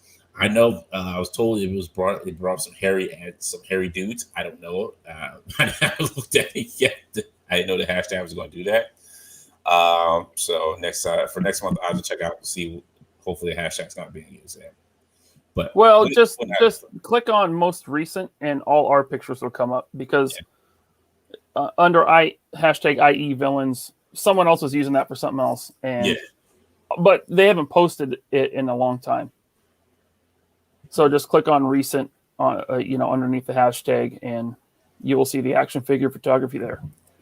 RG says Trouble Bowl. He's super excited now. I'm sorry, Art, that your shirts take forever. I have no control over that. That is all TeePublic. They handle everything. They're made to order, so that may be the reason why it takes a little bit longer because everything's just like made to order with them. Yeah, mine took a few weeks. Yeah, as well. Let's just make sure I don't forget anything. Don't forget to check out Comic Cutouts. If you haven't signed up for your cutouts to use for your photography to make it pop even more, please go ahead and sign up at the website. Don't forget to check that out. And don't forget, Iconicon is coming up. It's the first week in June, July 7th through the 10th, I think. July 7th through 10th. 7th through 11th. Iconicon. And the URL for Comic Cutouts is comic-cutouts.com. Yes, that's also in the link to the bio as well. So definitely, please come out and support Iconicon. It is virtual Comic-Con. It's all going to be on YouTube. We'll be posting panels on there as other podcasters and YouTubers will be as well. So definitely come and check it out. Support each and every one of everybody who's doing it, who's part of it as well. I think that was it. Unless you guys got anything else. Nope. We're still working on Discord. Ewan is getting that together for us. We just got a couple more things before we get that launched out. And then everybody can hang out and chill on there as well. I'm not big on Discord, so I would probably rarely be on it. And I believe you can still donate to Bottomless Toy Box on Jay Hernandez live stream from Wednesday. So if you go to Just Jay Hernandez YouTube channel, watch the latest live stream, you can still send a donation to that charity in that live stream. So definitely support it. And then we will be, like I said, we will be working with other toy shows as well to get Toys for Tots getting that up and going. So hopefully we'll get that started. Should probably, I would say about August, we'll get that going for a month long. And then we also have some great guests lined up for August as well. I got back with 2 guests. One is a repeat guest. I don't want to say as of yet. And one's a brand new guest. That's very interesting. So that's all I'll say about that. Other than that, you guys got anything else before we get out of here? Yeah, OK Figures wants to know any kind of stream or video from Joe Fest. Bobby, I know that you're going to attempt to live stream the panel at Joe Fest, and if it doesn't work, you'll make a video and upload it later. Yeah. And then me, Dante, and Alex kind of have to play it by ear. Yeah. If we can live stream, I'm sure we'll go live.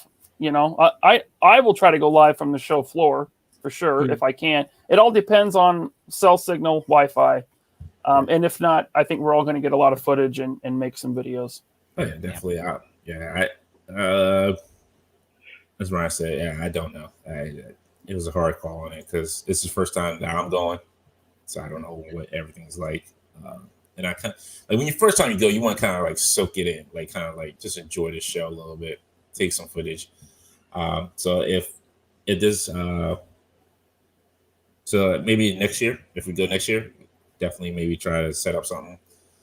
But definitely, we'll definitely get footage out there and upload it to the page. Zoom me up to the channel. All right, guys.